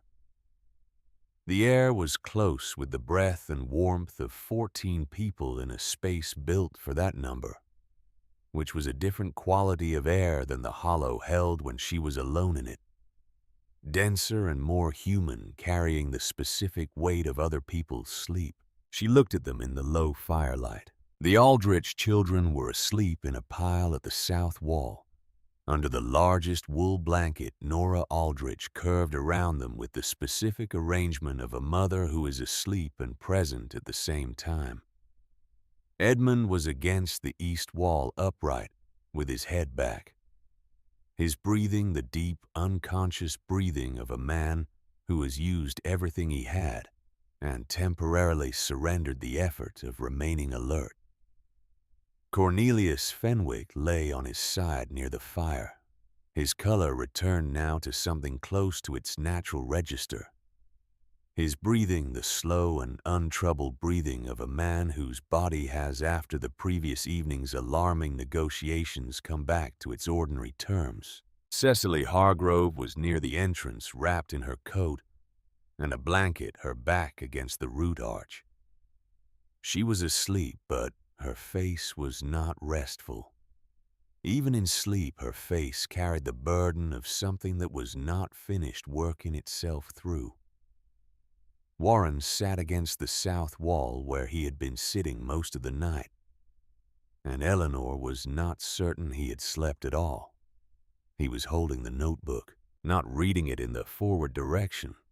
He was holding it open to some interior page, and his eyes were moving over the text with the slow returning quality of someone who has read a passage and is reading it again. Not because they did not understand it the first time, but because understanding it the first time was not the same as being finished with it. Eleanor watched him for a moment. Then she got up quietly and went to the fire and added the morning's first log and began to prepare the day's first meal. It was the smell of warm food that woke most of them. The children first, the Aldrich children coming alert in the particular instant way of children who have not yet learned to resist the return to consciousness, sitting up inside the blanket pile, with their hair disordered and their eyes blinking. Then the adults, one by one, each in their own way. Eleanor distributed food in the order of need as she had been doing since the first evening children. First, then Cornelius, then the others. It was not a quantity that anyone would have called generous. It was sufficient, which was a different thing, and in the current circumstances considerably more important. When everyone had eaten and the hollow had the quality of a space in which people are present and thinking rather than sleeping, Samuel Briggs looked at Eleanor and said, "The storm's done." "Yes," Eleanor said. "We should look at the town," he said. Not a suggestion, an accounting of what came next. "Yes," Eleanor said again, "but not yet. Fenwick needs another hour of warm before he goes out." She glanced at Cornelius, who was sitting up with his bowl moving through his food, with the focused attention of a man reacquainting himself with appetite. "And the children need to eat twice before they go into that cold." "I know," Samuel said. "I'm not saying now. I'm saying we should look." Eleanor looked at him for a moment. In all the time she had known Samuel Briggs, she had found him to be the person in Coldwater Ridge whose silences and whose statements occupied the same register, equally measured, equally reliable. He had not spoken at the council meeting, had not voted, and she had not forgotten this. She had not forgotten it as gratitude exactly, because his silence had not saved her, and he had known it would not.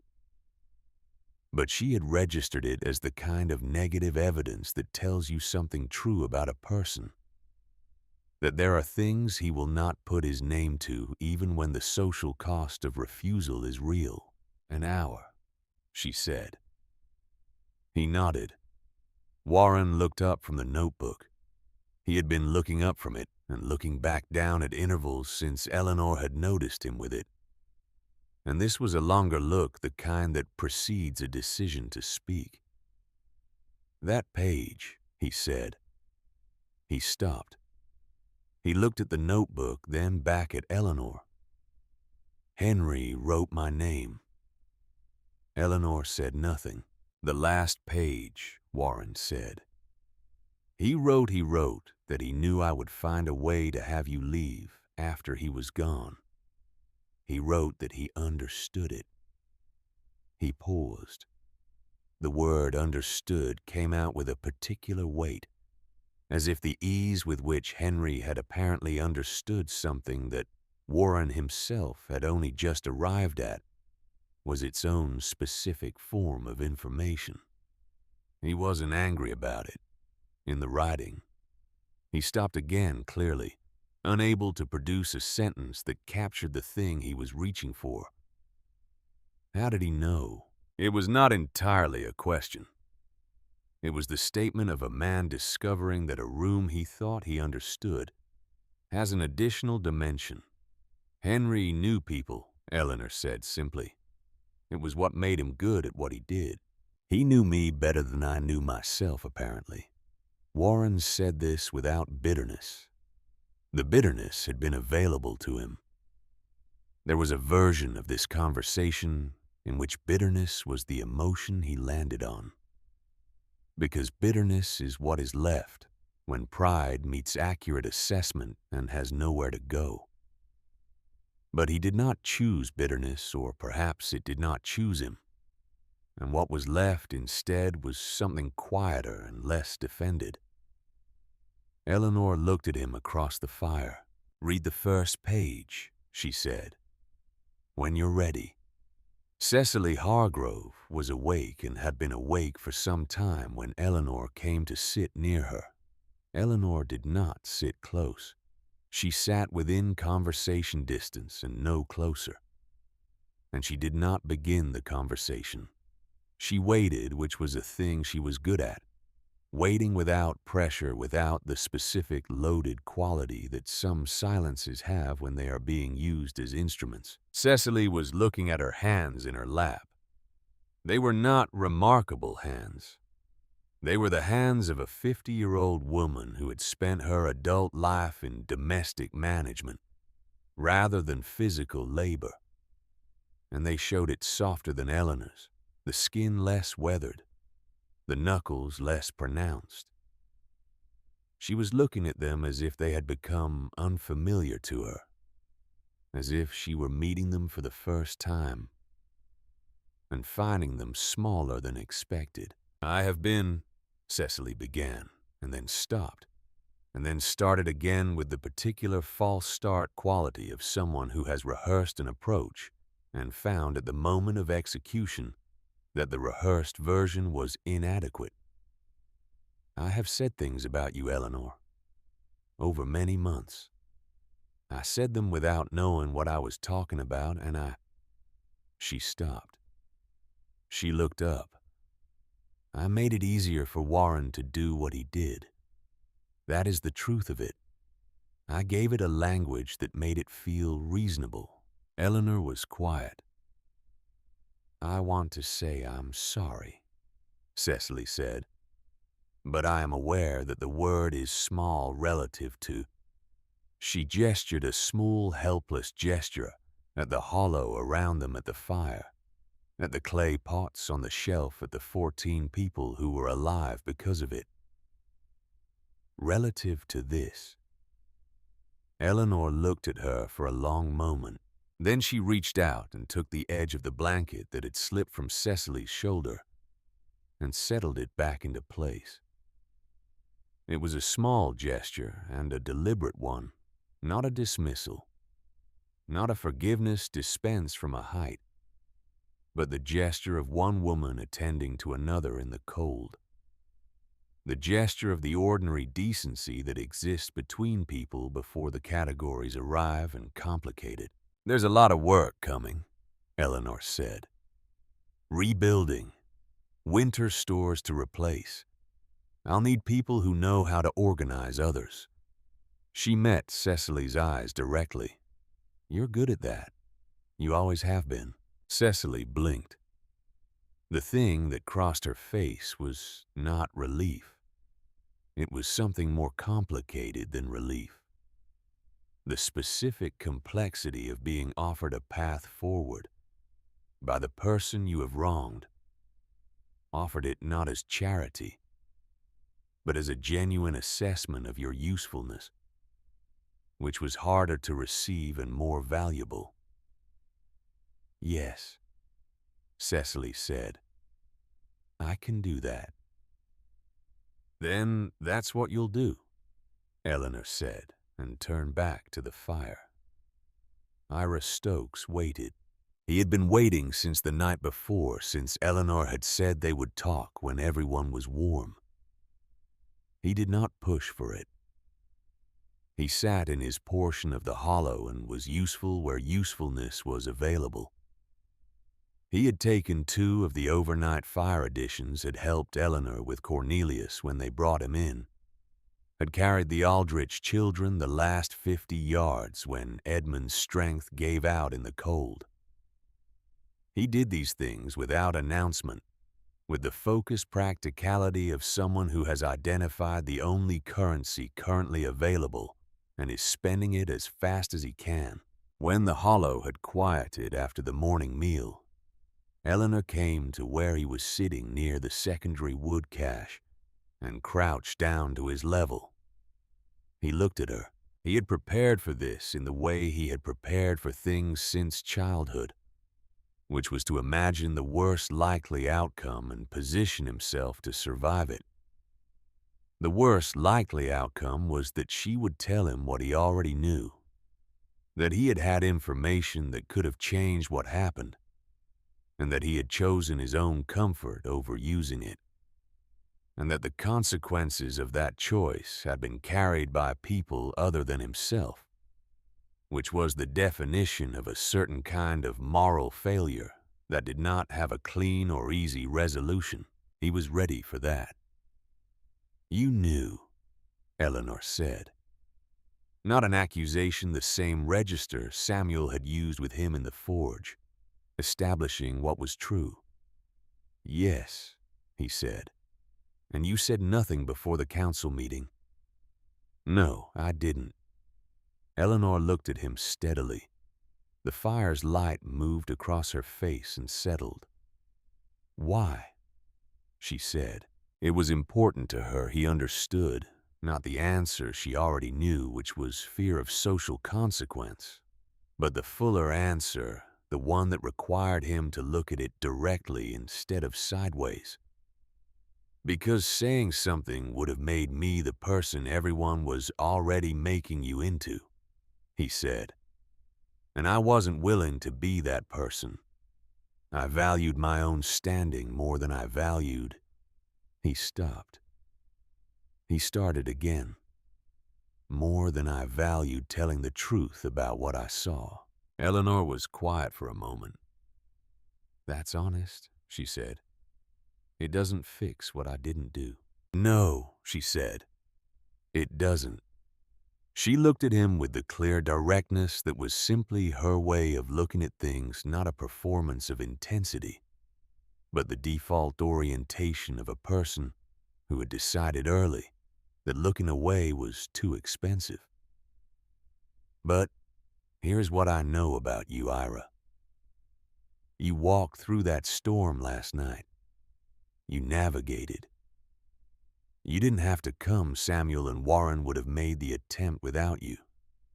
And they might have found it. She paused. But they would have had a harder time. And Cornelius Fenwick would not have made it if you hadn't known the East approach well enough to get us back to him in time. Ira hadn't thought about it in those terms. He had thought about the walk as penance, as the minimum he could do, not as a contribution with a distinct value. The next time you see something that needs to be said, Eleanor said, say it. Be the only person in the room willing to say it if you have to. That is what my husband taught me, and it is the most useful thing I know. She stood up. And Ira, she said. He looked up at her. What you did last night required courage. The fact that earlier you failed to use the same courage does not cancel what you did last night. Both things are true. You'll have to live with both. She held his gaze for a moment. Most people do. She walked back to the fire. Ira sat with his hands between his knees and breathed, and felt the specific quality of a weight that had not been lifted, but had been named, which is different from lifting, but is also not nothing. They went out in the mid-morning when Cornelius had his color fully back, and the children had eaten twice, and the hollow had been restocked and secured against their return. Eleanor went first, ducking through the root arch entrance into a cold that was different from the storm's cold, still severe, still below any temperature that invited lingering but passive, rather than aggressive. The cold of a winter morning rather than the cold of a winter that is actively trying to kill you. She straightened up on the leeward side of the sentinel oak and looked out. The forest was altered. The storm had worked through the old growth section with relative restraint, the oldest trees absorbing the force that the younger trees had not survived.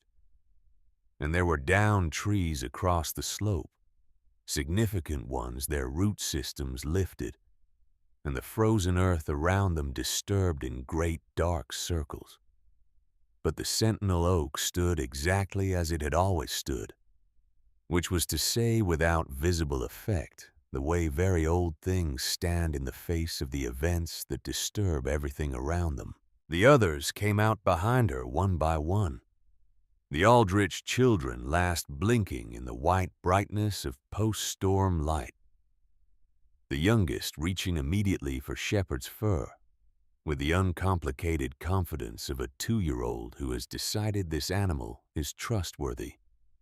They stood in a loose group and looked toward where Coldwater Ridge was through the half-mile of timber between them and the valley. We should know what we're walking back to, Samuel said from beside Eleanor. We know what we're walking back to, Eleanor said. We walk back to it anyway. They walked. The town was not entirely gone. This was perhaps surprising given that Eleanor's internal calculations during the storm's second night had placed the worst-case structural losses at around 40% of the primary buildings.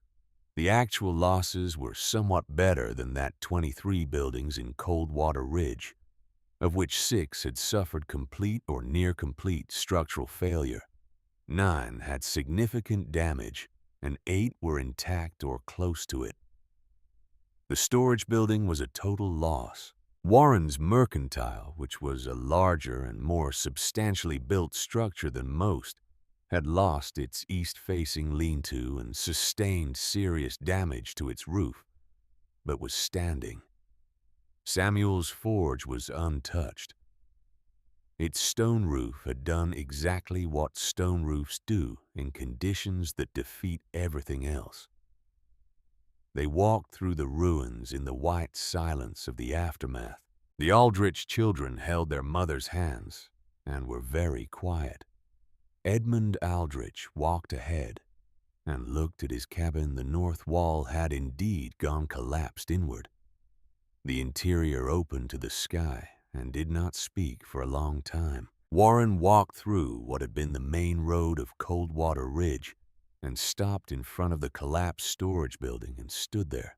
The building that had housed the collective provisions of the community, the thing he had spent weeks in the autumn organizing and cataloging and accounting for, the thing he had pointed to as the evidence of what community responsibility looked like, was a collection of broken timber and snow. Samuel stood beside him. "The forge is solid," Samuel said. "We start there." Warren turned to look at him. Then he turned to look at Eleanor, who was standing slightly apart from the group, looking at the valley below the town, at the white expanse of the meadow at the ridgeline, at the pale washed sky of a winter that has finished its work and is now simply present. "Eleanor," Warren said. She turned. He had rehearsed this. He had rehearsed it through the sleepless hours in the hollow, sitting against the old wood with Henry's notebook in his hands, trying to find the version of it that would be adequate. He had not found a version that was adequate. He had decided that inadequacy was not a reason for silence.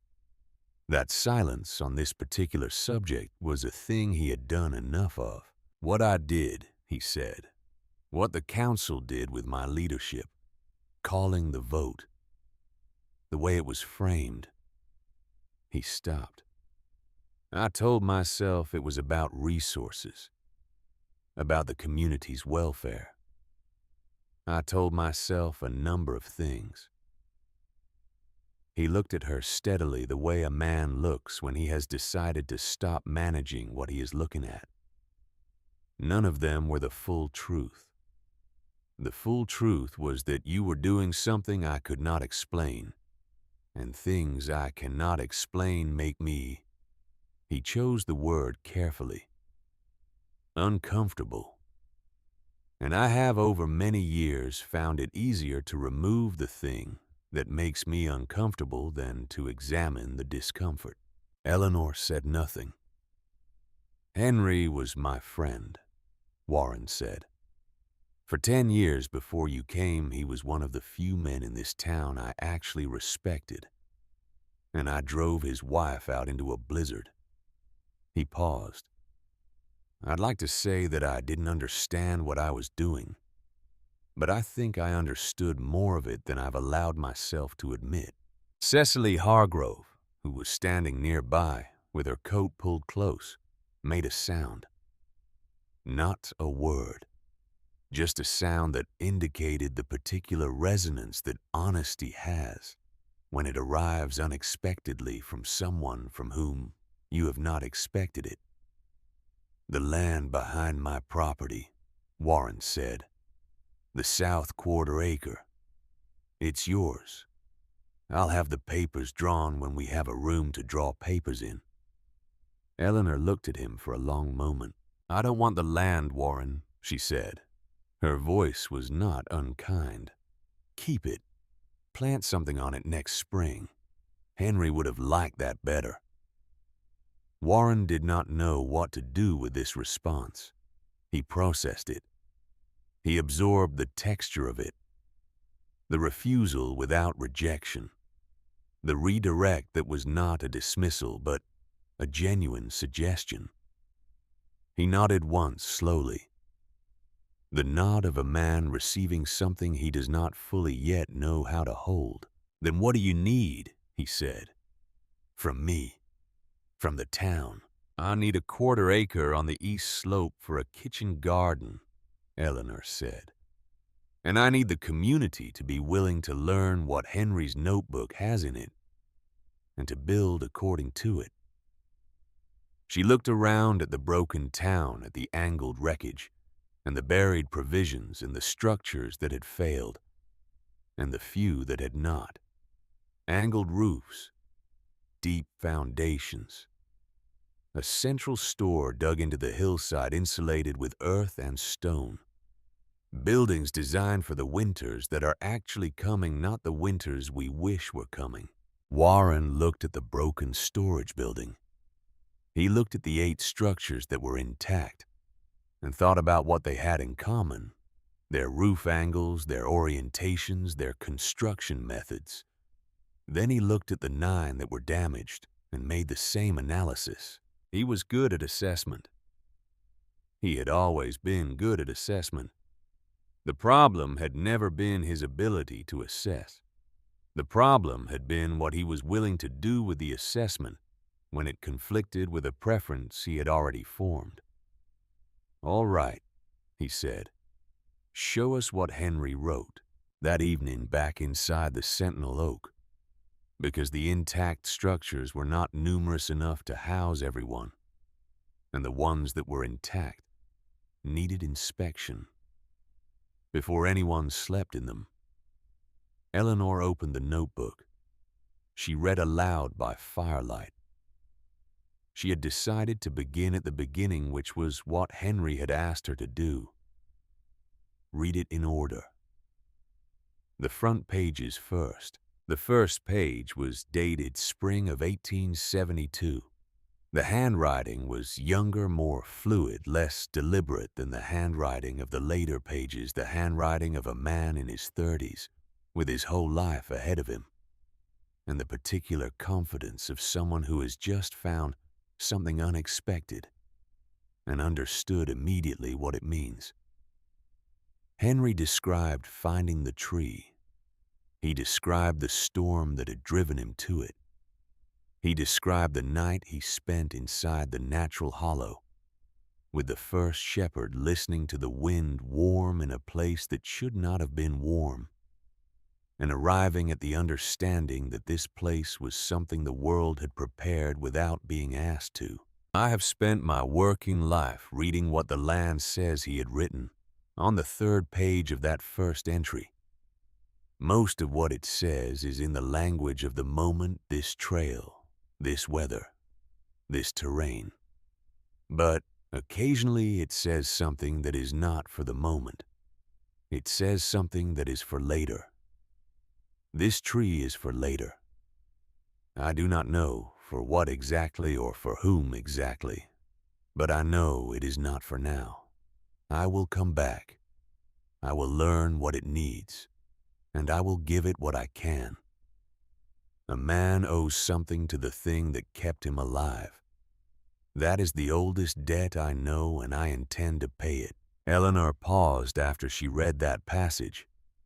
The hollow was very quiet. The children were asleep again, arranged in their pile at the south wall. The adults were sitting or lying, listening. Cornelius Fenwick had his eyes closed, but he was not asleep. His breathing was the breathing of someone who is listening with full attention and has closed his eyes to do it better, to remove what the eyes would bring and leave only what the ears could find.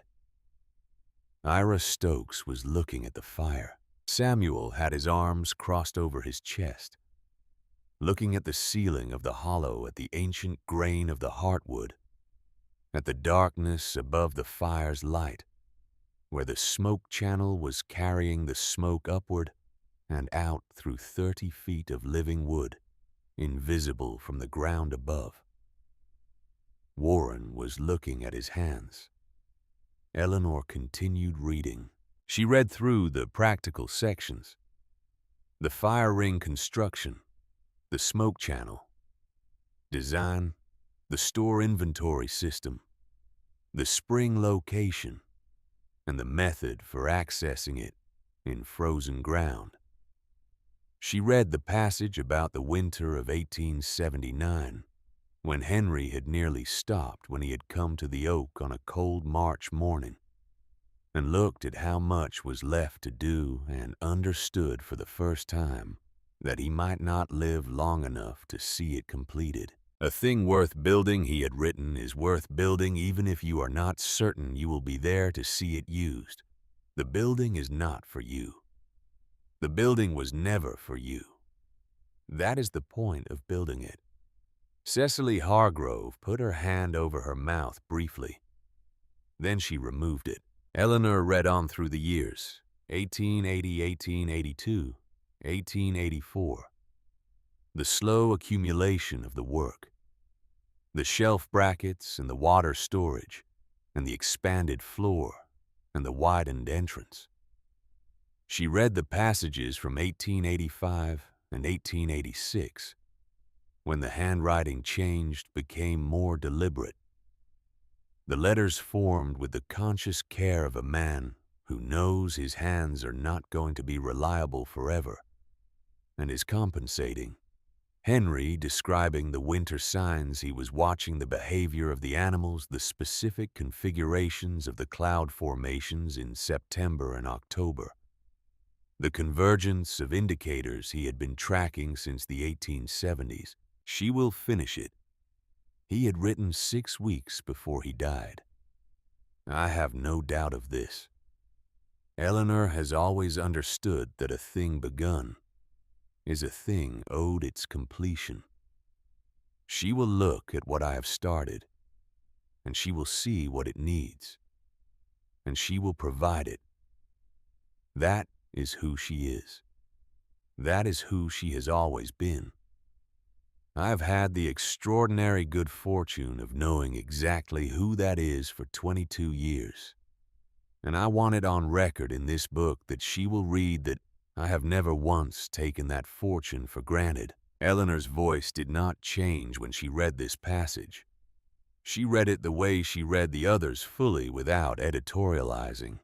But she paused afterward, a longer pause than the pauses she had taken between sections. And in that pause the fire made its sounds, and the winter made its sounds outside the ancient wood. And nobody said anything. And the pause held everything that needed to be held for as long as it needed to be held. Then she turned to the final page. This was the page Warren had been sitting with through the night. The page with his name. She read it aloud. Warren Caldwell will do what men of his particular nature do when they are frightened by something they cannot categorize. He will find a way to make it stop. I do not say this with anger.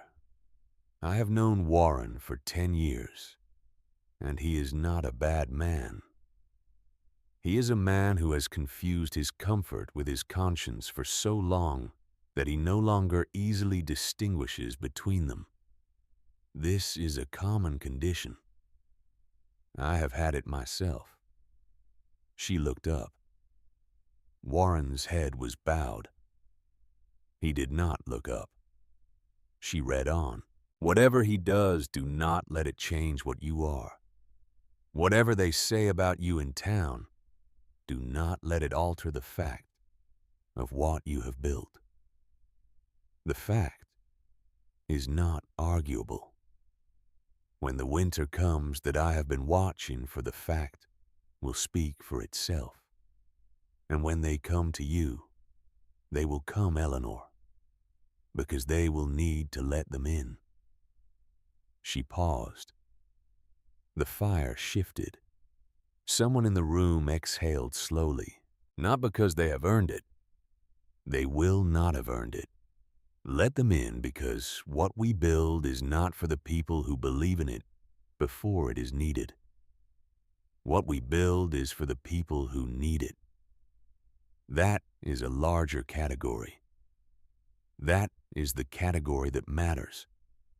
And because you are who you are, and because I have had the extraordinary good fortune of knowing exactly who that is, for 22 years, I know that when the time comes, you will not hesitate. I love you, Eleanor. The oak will hold. Eleanor closed the notebook. The silence in the hollow was the silence of a place where something true has just been said in the presence of people who recognize it as true and are taking the time to let it settle into its permanent location. It was Cornelius Fenwick who spoke first. His voice was rough with the aftermath of what the smoke had done to his airways, but it was present and clear. The voice of a man who has come back from somewhere and has something he wants to say before he loses the particular clarity of the return. He was right about the oak, the old man said. Yes, Eleanor said. He was right about the oak. The reconstruction of Coldwater Ridge took the rest of that winter and most of the spring. It was work in the specific sense of a thing that requires everything you have over a sustained period with no guarantee of a fixed endpoint. The kind of work that either makes a community or breaks it with no middle ground. Coldwater Ridge made it through by the margin of several specific decisions, most of which originated with Eleanor and were executed by people who had 2 months earlier believed she had nothing to offer them. She did not lead the effort in any formal sense. She had no title, and she accepted none when they were offered. What she had was the notebook and the knowledge the notebook represented, and the willingness to share both fully with anyone who was willing to work. Samuel Briggs became the primary builder. He understood structure and material in the specific way of a man whose hands had spent decades working iron into shapes that had to hold. And he translated Henry's specifications into timber and stone with a precision that Henry himself would have recognized as kindred. When there were questions, when the specifications met the realities of a particular lot or a particular material shortage, Eleanor read the relevant sections of the notebook, and Samuel worked out the adaptation. They developed over the weeks of this a working relationship that needed very few words.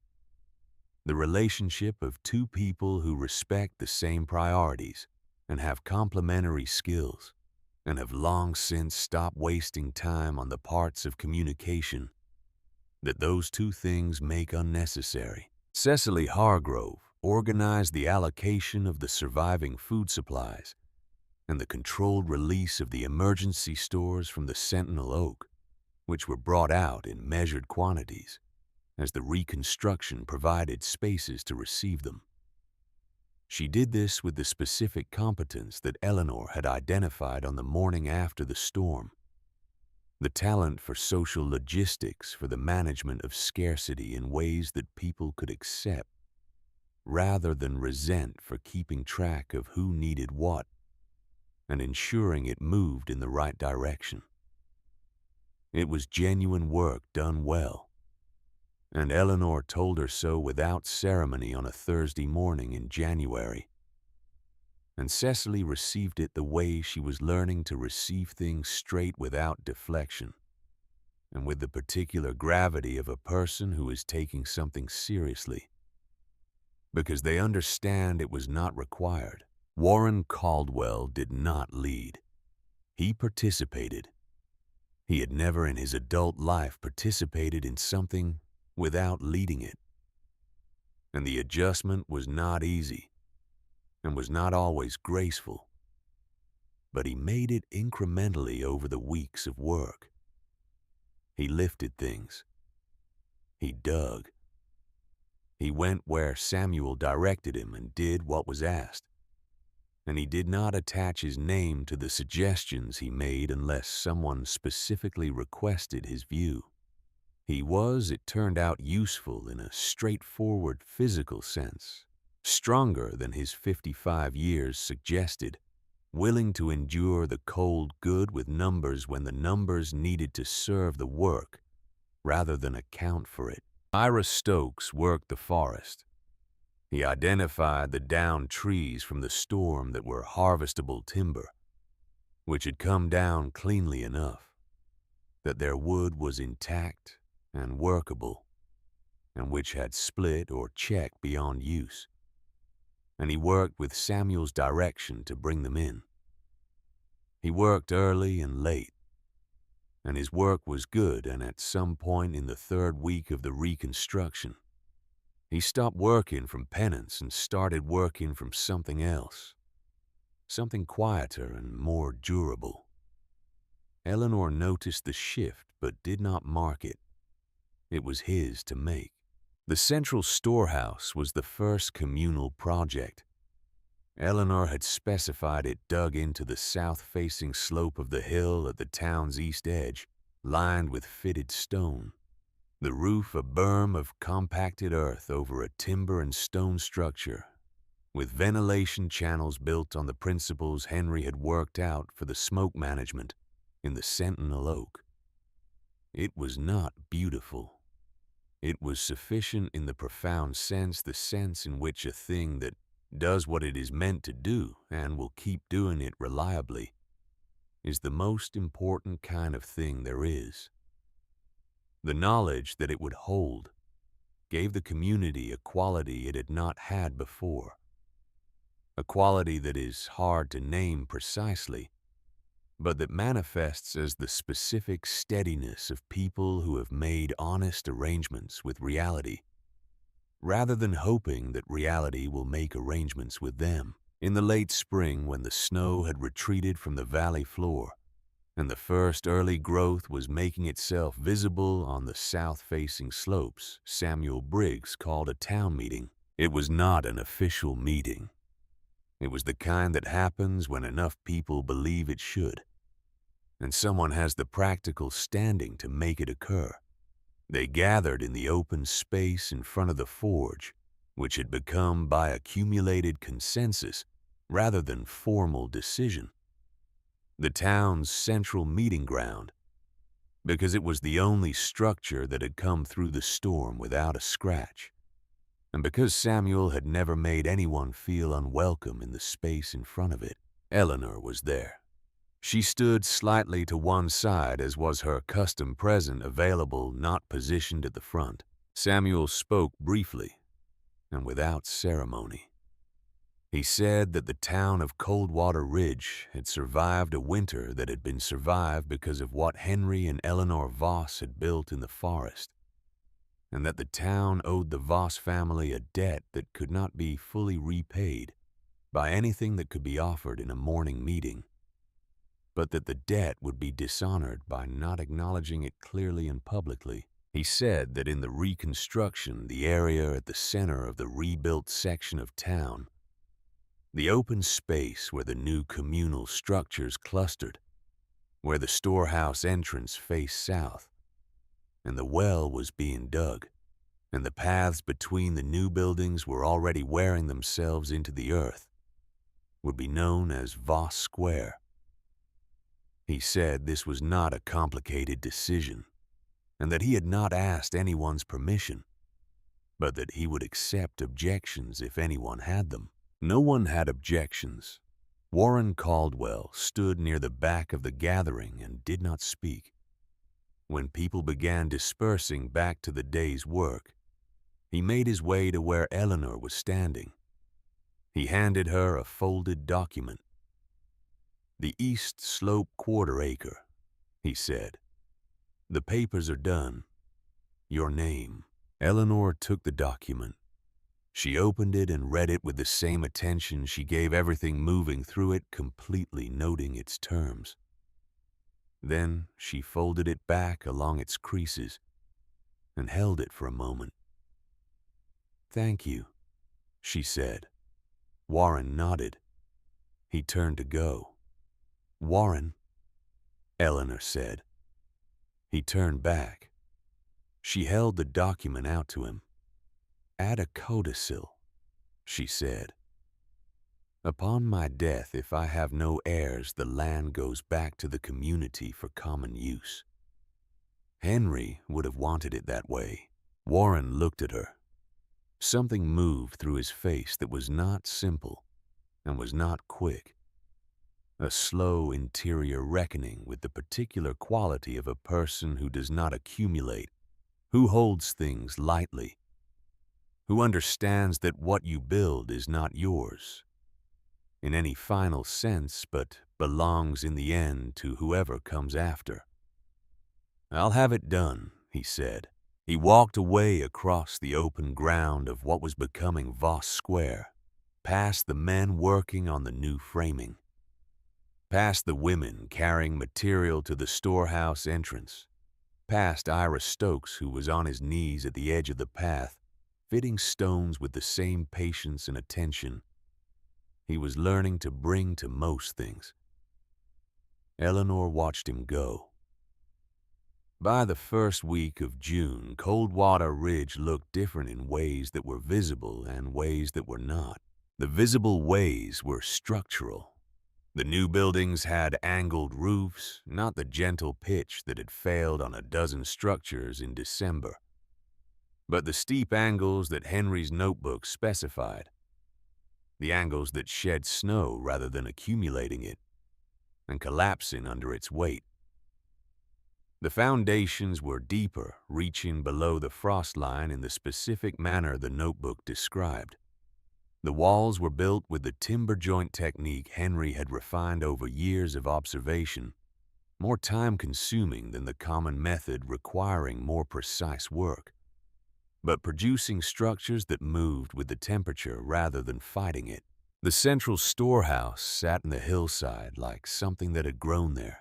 Children played on its grass-covered roof in the warm afternoons, and their parents called them down, with the specific combination of alarm and resignation that parents have always used with children who find elevation irresistible. And the children climbed down and went back up again. When the parents looked away, which was the oldest negotiation in the history of human settlement, and would not be resolved in Coldwater Ridge any more than it had been resolved anywhere else. The ways that were not visible were in the fabric of how the people treated each other, how decisions were made, which voices were consulted before conclusions were reached, who was assumed to have something worth hearing before they had proven it in the categories the community had previously used to assign worth. These changes were incomplete and uneven and would remain so because communities change in the same way that individuals change, which is to say, imperfectly and in spirals rather than straight lines, with advances and reversals and long horizontal stretches where nothing seems to be moving but something is. The changes were real. The winter had been the kind of event that is real in ways that last. Eleanor's kitchen garden on the east slope produced its first significant harvest in late summer. The medicinal herbs came first. She dried them in bundles on the lines she had strung between the fence posts, filling the air around the garden with the compressed, serious smell of plants that know what they are for. The vegetables followed through August and September. She preserved what she could and taught the preservation methods to anyone who came to learn. And people came individually and in pairs on weekday mornings and Saturday afternoons with their questions about the soil and the drying and the sealing and the storage.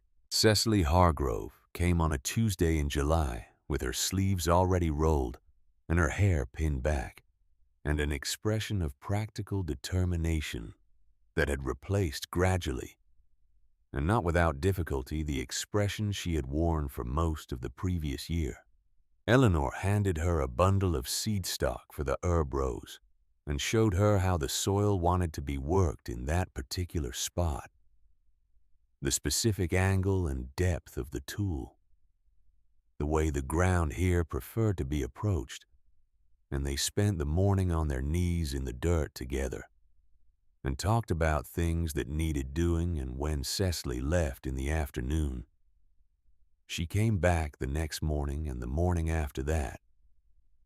And eventually, she stopped thinking of it as coming back and started thinking of it as going to the garden, which is what it had become. Cornelius Fenwick, whose lungs had recovered with a completeness that his age had not seemed to promise, built a bench near the east garden fence in late spring and established himself on it on fair afternoons. He read when he read and watched when he watched and dozed when he dozed. And his presence there, the old man on his bench at the edge of the garden, alive and present in the September light, was its own kind of testimony to the winter that had passed and the decisions that had been made in it.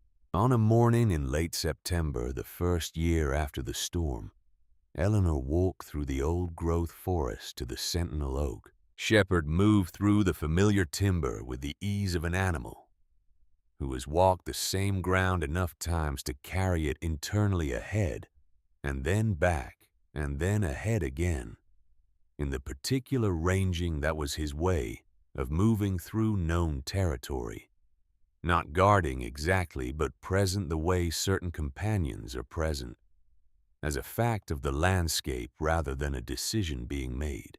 The approach was the same as it had always been. The double-trunk birch marking the turn north, the limestone outcrop at the third, the deepening of the timber as the old growth closed in.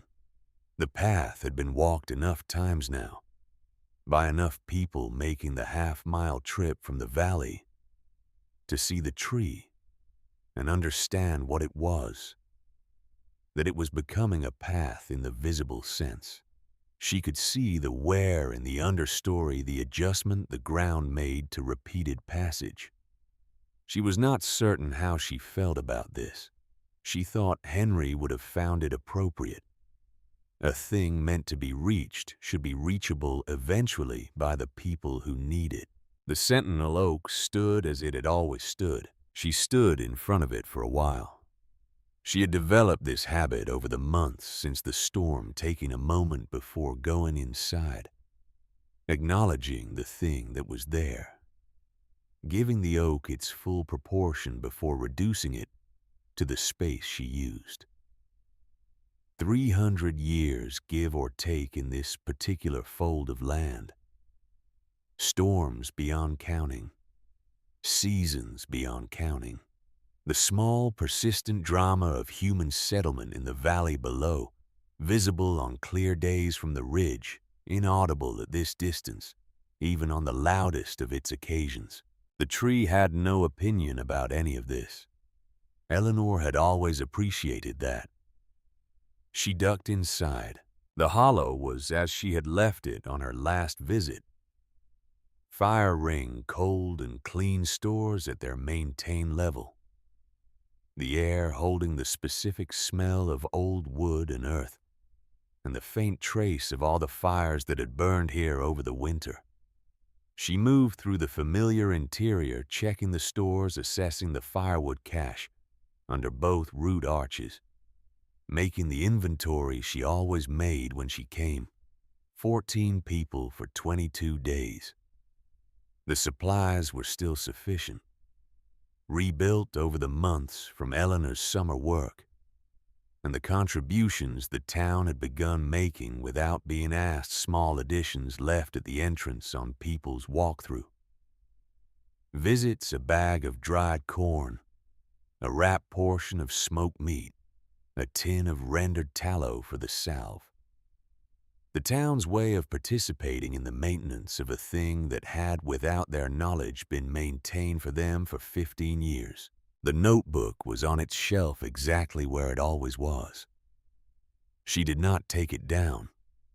She looked at it for a moment, at the worn spine and the dark-edged pages, at the shape that Henry's hands had given it over the years of its making and carrying. Then she looked away and finished her inventory. She built a small fire. Not for warmth, the September afternoon was sufficient. For the practice. for the maintenance of the habit that made the thing reliable when it needed to be reliable, because a habit that is only kept when necessary is not a habit but an emergency, and emergencies are not the same as preparation. She watched the fire settle into its pattern, the specific and familiar character of this fire. In this ring, in this hollow that she had learned through more makings than she could count, Shepard lay down across the entrance, his nose between his paws. The October light of the forest came through the gap above amber and low, the light of a season that knows its tenure is ending and is making no particular claim about it. Eleanor sat beside the fire. She thought about Henry fully without management, in the way she allowed herself in this place and in few others. She thought about the 22 years of him, the particular quality of his silences which had always contained more than other people's words, the way he moved through forest and through rooms, the same economy of motion, in both the same orientation toward the next necessary thing. The things he had understood without being asked to explain them, which had been over those 22 years so many things. She thought about what it meant that his last years had been spent building a shelter for people who did not know it existed and would not have believed him if he had told them.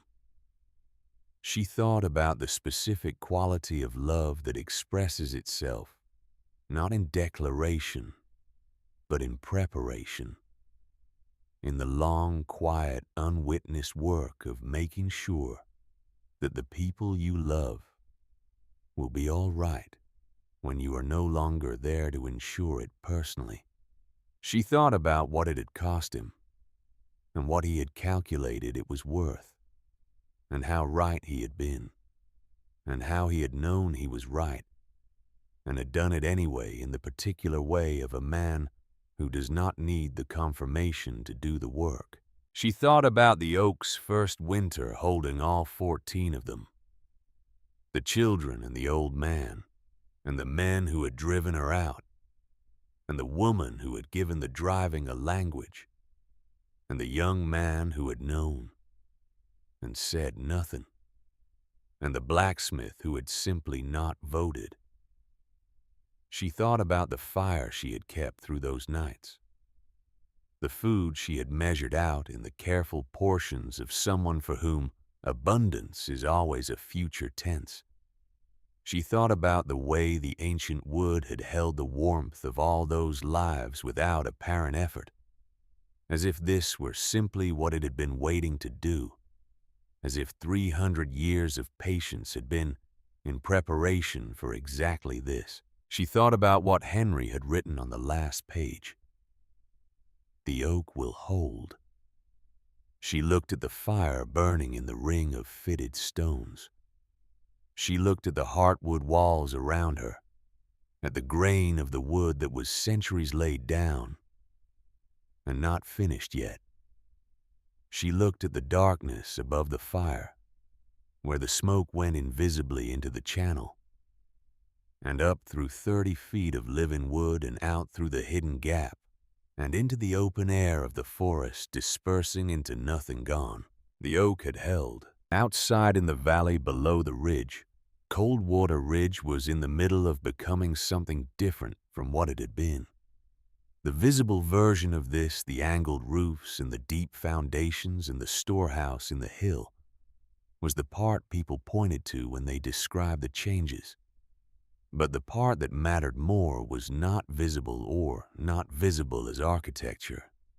It was in the fact that when decisions needed to be made, the people of Coldwater Ridge had learned to pause before they made them, had learned to ask what they might be missing, had learned imperfectly and incompletely, and with regular failures and recoveries, to extend the benefit of the doubt a little further than comfort required. They had learned this the way most important things are learned, which is not from instruction, but from experience of sufficient cost. The children who had slept in the hollow on the worst nights of the storm were playing somewhere in that valley now in the September afternoon light, on the grass roof of the storehouse, or in the new earth gardens, or in the open spaces of a town that had angled its roofs against the future. They did not know yet the full shape of what they had survived and what had saved them.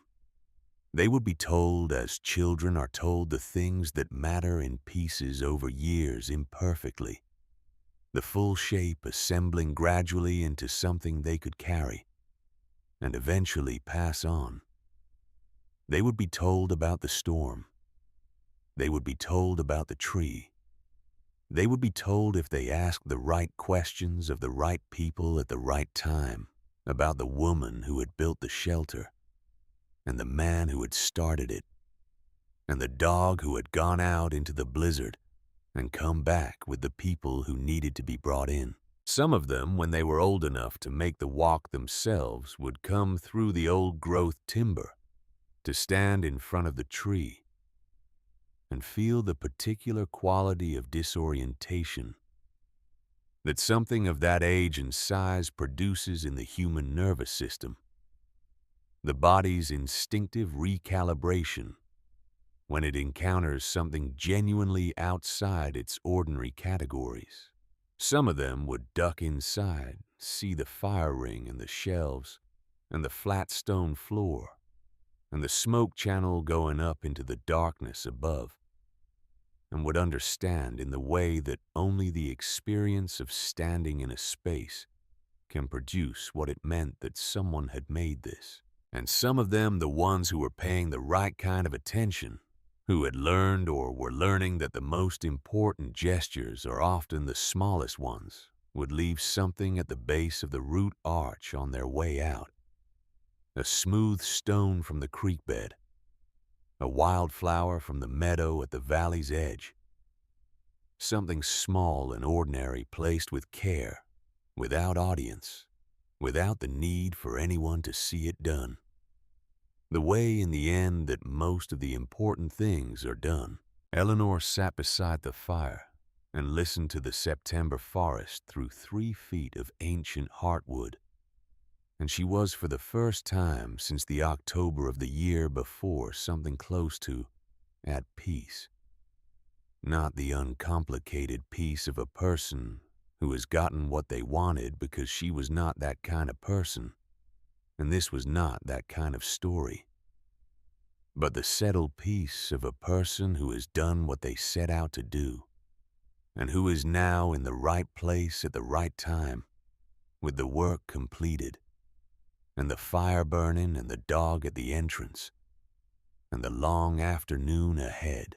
Shepherd lifted his head from his paws and looked at her.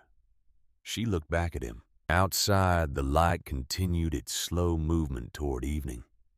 The forest made its sounds. The sentinel oak stood in it, the way it had always stood, the way it would stand long after everyone who had ever sheltered in it was gone, patient and enormous and indifferent to the weather and the manner of things that have made their peace with duration. Over so many centuries, that duration has become simply what they are. She had not asked for their love. She had simply refused to let their fear become her own. That had been enough. That had been, in the end, everything.